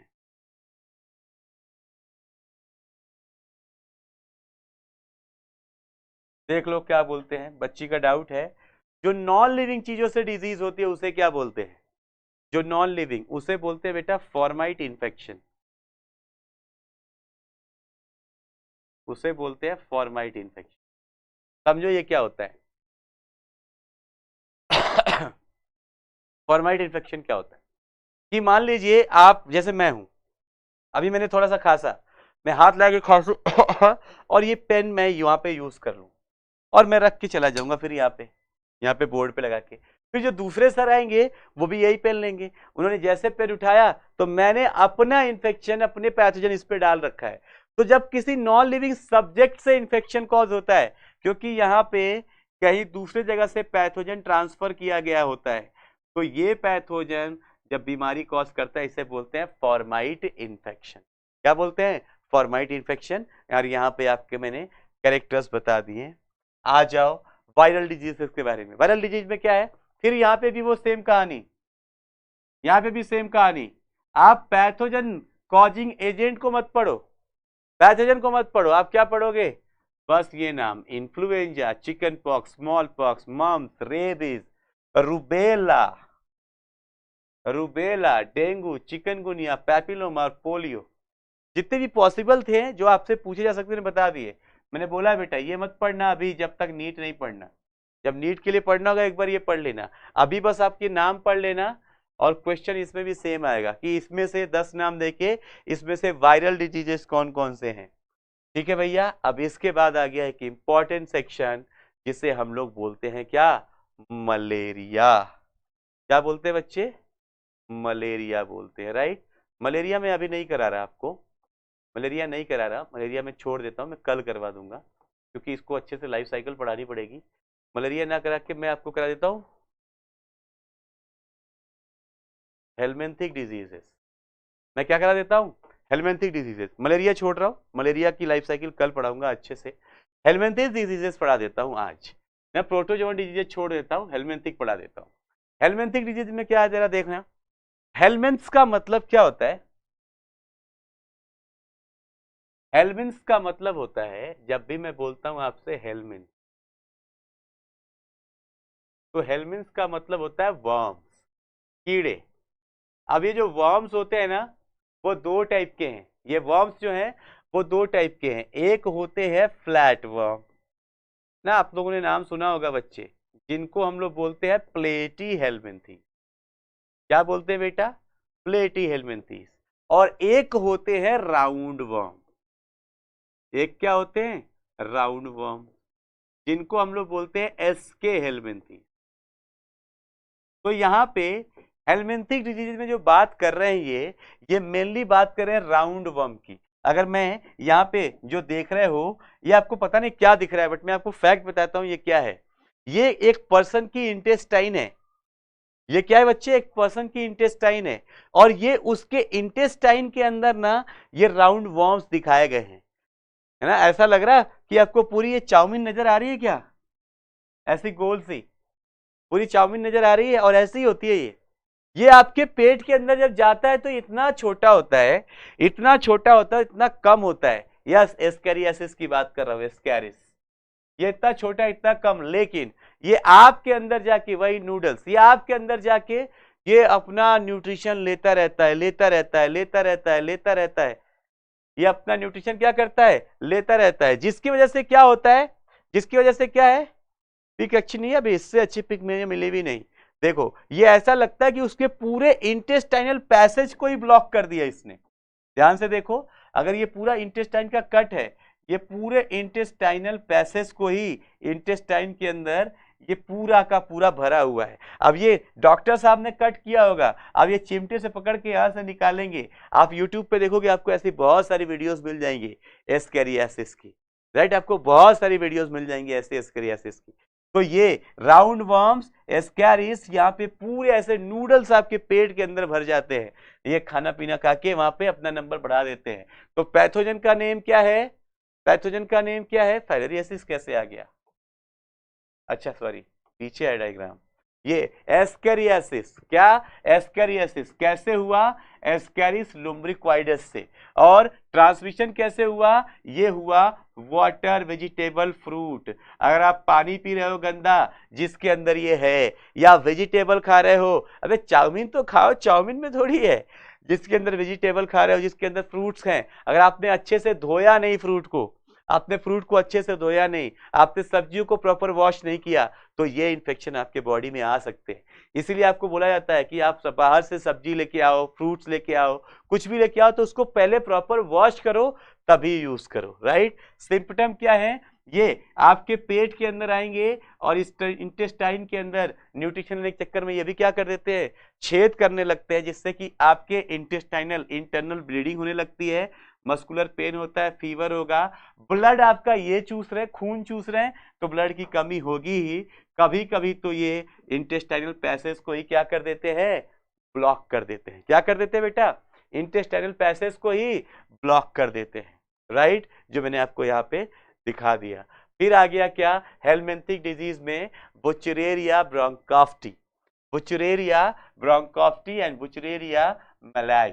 ये क्या है, ये क्या है, ये भी पैथोजन से फैलते हैं, specially female mosquito. Female mosquito इसका वेक्टर का काम करता है, ये वेक्टर के थ्रू आपके बॉडी तक आता है, और यहाँ पे क्रोनिक इन्फ्लेमेशन होता है, जो आपके बॉडी के अंदर जब ये वेक्टर के थ्रू आ जाते हैं, कौन आ जाते हैं, ये बुचरेरिया, बुचरेरिया आता है, तो आपकी बॉडी में जो लिम्फ वेसल्स है, लिम्फ वेसल्स इनको मारने के लिए इनको रोक लेते हैं। लिम्फ वेसल्स क्या करते हैं, इनको मारने के लिए इनको रोक लेते हैं। उससे क्या होता है, जब लिम्फ वेसल ने इनको रोक लिया, लिम्फ वेसल ने, तो लिम्फ वेसल ब्लॉक हो जाती है। लिम्फ वेसल खुद क्या हो जाती है, ब्लॉक हो जाती है, जहां पे ब्लॉकेज की वजह से उसके अंदर पानी भर जाता है, वाटर रिटेंशन हो जाती है, और हमारा जो लोअर पार्ट है बॉडी का वो बहुत फूल जाता है, जिसकी वजह से इसे एलिफेंटियासिस बोलते हैं, हाथी पाव या फाइलेरिया भी बोलते हैं। सुना होगा आप लोगों ने, देखा होगा आप लोगों ने। और इसमें जेनाइटल ऑर्गन भी क्या हो जाते हैं, डीफॉर्म हो जाते हैं, जेनाइटल ऑर्गन के स्ट्रक्चर्स भी चेंज हो जाते हैं, आपको डायग्रामेटिकली दिखाया गया है ना। आपको एक मजेदार बात बताऊं, इसको हाथी पाव इसलिए नहीं बोलते, ये क्वेश्चन पूछा गया एम्स में, इसको हाथी पाव इसलिए नहीं बोलते कि ये मोटा है, नहीं भैया, हाथी पाव इसलिए बोलते हैं क्योंकि इसके ऊपर जो स्किन लेंशंस दिख रही हैं, ऐसी जो स्किन की फोल्ड्स दिख रही हैं, हाथी के अंदर भी देखोगे ऐसे बहुत सारे स्किन के फोल्ड्स होते हैं, इसके वजह से बोलते हैं। Diagram showing inflammation in one of the lower limb और एल्मिसेंट्रियासिस, इसी को क्या बोलते हैं, ये बुचरेरिया ब्रोंकाफ्टी का डायग्राम है। और ये इंसान का पैर कैसा हो जाता है, इसके ऊपर बहुत सारे रिंकल्स हो जाते हैं लेटर ऑन स्टेज में, जैसा हाथी के ऊपर होता है, इसीलिए इसे हाथी पांव बोला जाता है। क्लियर है बच्चे। फंगल डिजीज, फंगस से होने वाली बीमारी, भैया गर्मी आ रही है, बहुत बच के रहना। फंगल डिजीज क्या है, बहुत सारी बीमारियां ऐसी हैं जो फंगस से फैलती हैं। यहां पे आ गया रिंगवर्म, दाद खाज खुजली, यस और नो, दाद खाज खुजली, उसकी बात कर रहे हैं। फंगल डिजीज में जो पैथोजन का नाम, रिंगवर्म के लिए माइक्रोस्पर्मम, ट्राइकोफाइटन और एपिडर्मोफाइटन। एक पूरी क्या है, एक पूरी जेनेरा है, एक पूरा जेनेरा है जो फंगाई के अंदर आता है, माइक्रोस्पर्मम का, ट्राइकोफाइटन का और एपिडर्मोफाइटन का। इनके जो स्पीसीज हैं वो रिंगवर्म फैलाते हैं। ये ट्रांसमिट कैसे होता है, ये ट्रांसमिट होगा स्वाइल से, या किसी इन्फेक्टेड पर्सन के टॉवेल को यूज करने से, उसके कपड़े पहनने से, यहां तक कि उसके कॉम्ब, बहुत लोगों के बाल के अंदर होते हैं, देखा होगा आपने, व्हाइट व्हाइट से ऐसे ऐसे पैचेज, तो वो लोग जो कॉम्ब यूज कर रहे हैं वो सेम कॉम्ब आप भी यूज कर रहे हो तो भी हो सकता है। और यही है पर्सनल हाइजीन, आप अपना टॉवेल यूज करिए, आप अपने कपड़े पहनिए, अपनी चीजें शेयर मत करिए दूसरों से। ये आपको ऐसे बोलने में लगेगा, लेकिन अगर पता है कि उसको कोई डिजीज है जो आप तक आएगी तब तो बिल्कुल मत दीजिए, है ना। इस पे होता क्या है, ड्राई स्केली लेंशंस बन जाते हैं बॉडी के ऊपर, ऐसे बॉडी के ऊपर जहां पे इनका इन्फेक्शन होता है वहां पे रेड कलर का एक ऐसा एकदम गोल सा पहले पैच बनता है ना, बिल्कुल गोल सा, इसीलिए इसको रिंगवर्म बोल रहे हैं। इनके इन्फेक्शन से बिल्कुल ऐसे गोल सा एकदम रेड एरिया बन जाता है, लाल सा, जो बाद में बिना किसी सेप का पूरा ऐसा फैल जाता है। और यहाँ पे स्किन जहां जहां पे फैलेगा ड्राई हो जाती है, स्किन निकलने लगती है, इसके लेंशंस निकलने लगते हैं वेरियस पार्ट में। यहाँ पे आप देखेंगे स्किन में, नेल्स में एंड स्कार्फ्स में भी, सर में भी ऐसा होता है। This is called as ringworm, जिसका डायग्राम आपकी एनसीईआरटी में बेचारे की दाढ़ी को दिखाया गया है। क्लियर है? अब आप बोल रहे हैं कैसे बचाएंगे अपने आप को इन बीमारियों से। बेटा एक ही काम करना है, पर्सनल हाइजीन, रोज नहाओ, गर्मी का दिन आ गया है 2 बार नहाओ, बेस्ट तरीका है 2 बार नहाओ। पर्सनली अपने आप को साफ सुथरा रखो, पब्लिक अपने एनवायरमेंट को साफ सुथरा रखो, ताकि आपके एनवायरमेंट में कोई पैथोजन ना रह पाए। अपने आसपास की साफ सफाई का ध्यान रखें, ऐसे लोगों से मिलना अवॉइड करें जिनको कोई इन्फेक्शन हो, और अगर आपके आसपास कोई बीमारी है, कोई बीमारी, कोई डिजीज चल रही है, तो उसके लिए इम्यूनिटी कैसे आएगी, उसके लिए कोई वैक्सीन है, यह आपको पता होना चाहिए। वो वैक्सीनेशन करवाएं, और उनके लिए जो दवाइयां हो सकती हैं, ड्रग्स हो सकते हैं, वो नए ड्रग्स आप रिसर्च करते रहे डिफरेंट डिफरेंट डिजीजेस के लिए, तो आप बीमारियों को फैलने से रोक सकते हैं। कंट्रोल करने के लिए फिर से बोल रहे हैं कि आप और कैसे कंट्रोल करेंगे, ये बोल रहे हैं वेक्टर के बारे में ना, स्पेशली वेक्टर के बारे में बात हो रही है कि वेक्टर को कैसे रोकेंगे। जो जैसे for disease such as malaria, filaria that are transmitted to infect vector, वो बोल रहे हैं कि चलो हम इन्फेक्टेड पर्सन से बच जाएंगे, लेकिन वेक्टर से कैसे बचोगे? वो तो हमारे घर के बाहर कहीं इधर उधर है। वो क्या है? हमारे घर के बाहर कहीं इधर उधर है, हम तो उस तक जा भी नहीं रहे, वो वेक्टर खुद ही आ रहा है हमारे पास। वो पैथोजन कैसे आ रहा है? वो पैथोजन आ रहा है वेक्टर के थ्रू। तो हम क्या करें? अपने घर में वेक्टर आने ही ना दे, अपने घर में मच्छर को आने ही ना दे।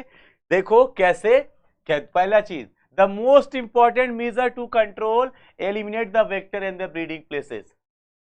बस हो ही क्या है, हो ही क्या है, एक स्लाइड होगी। आप क्या करो? एलिमिनेट कर दो, जहां पे ये वेक्टर्स आते हैं पहले उनको एलिमिनेट कर दो, यस और नो। दूसरा, आप जहां पे रहते हैं आसपास की सफाई रखिए। हाउस होल्ड कूलर, जो कूलर है उसमें पानी इकट्ठा मत रह दो, क्योंकि मच्छर बैठेंगे। मॉस्किटो नेट यूज करिए घर के ऊपर, जो वहां पे पानी का इकट्ठा है तो गैम्बूसिया छोड़ दीजिए उस पे। गैम्बूसिया क्या है? एक फिश है जो मॉस्किटो को ही खाती है।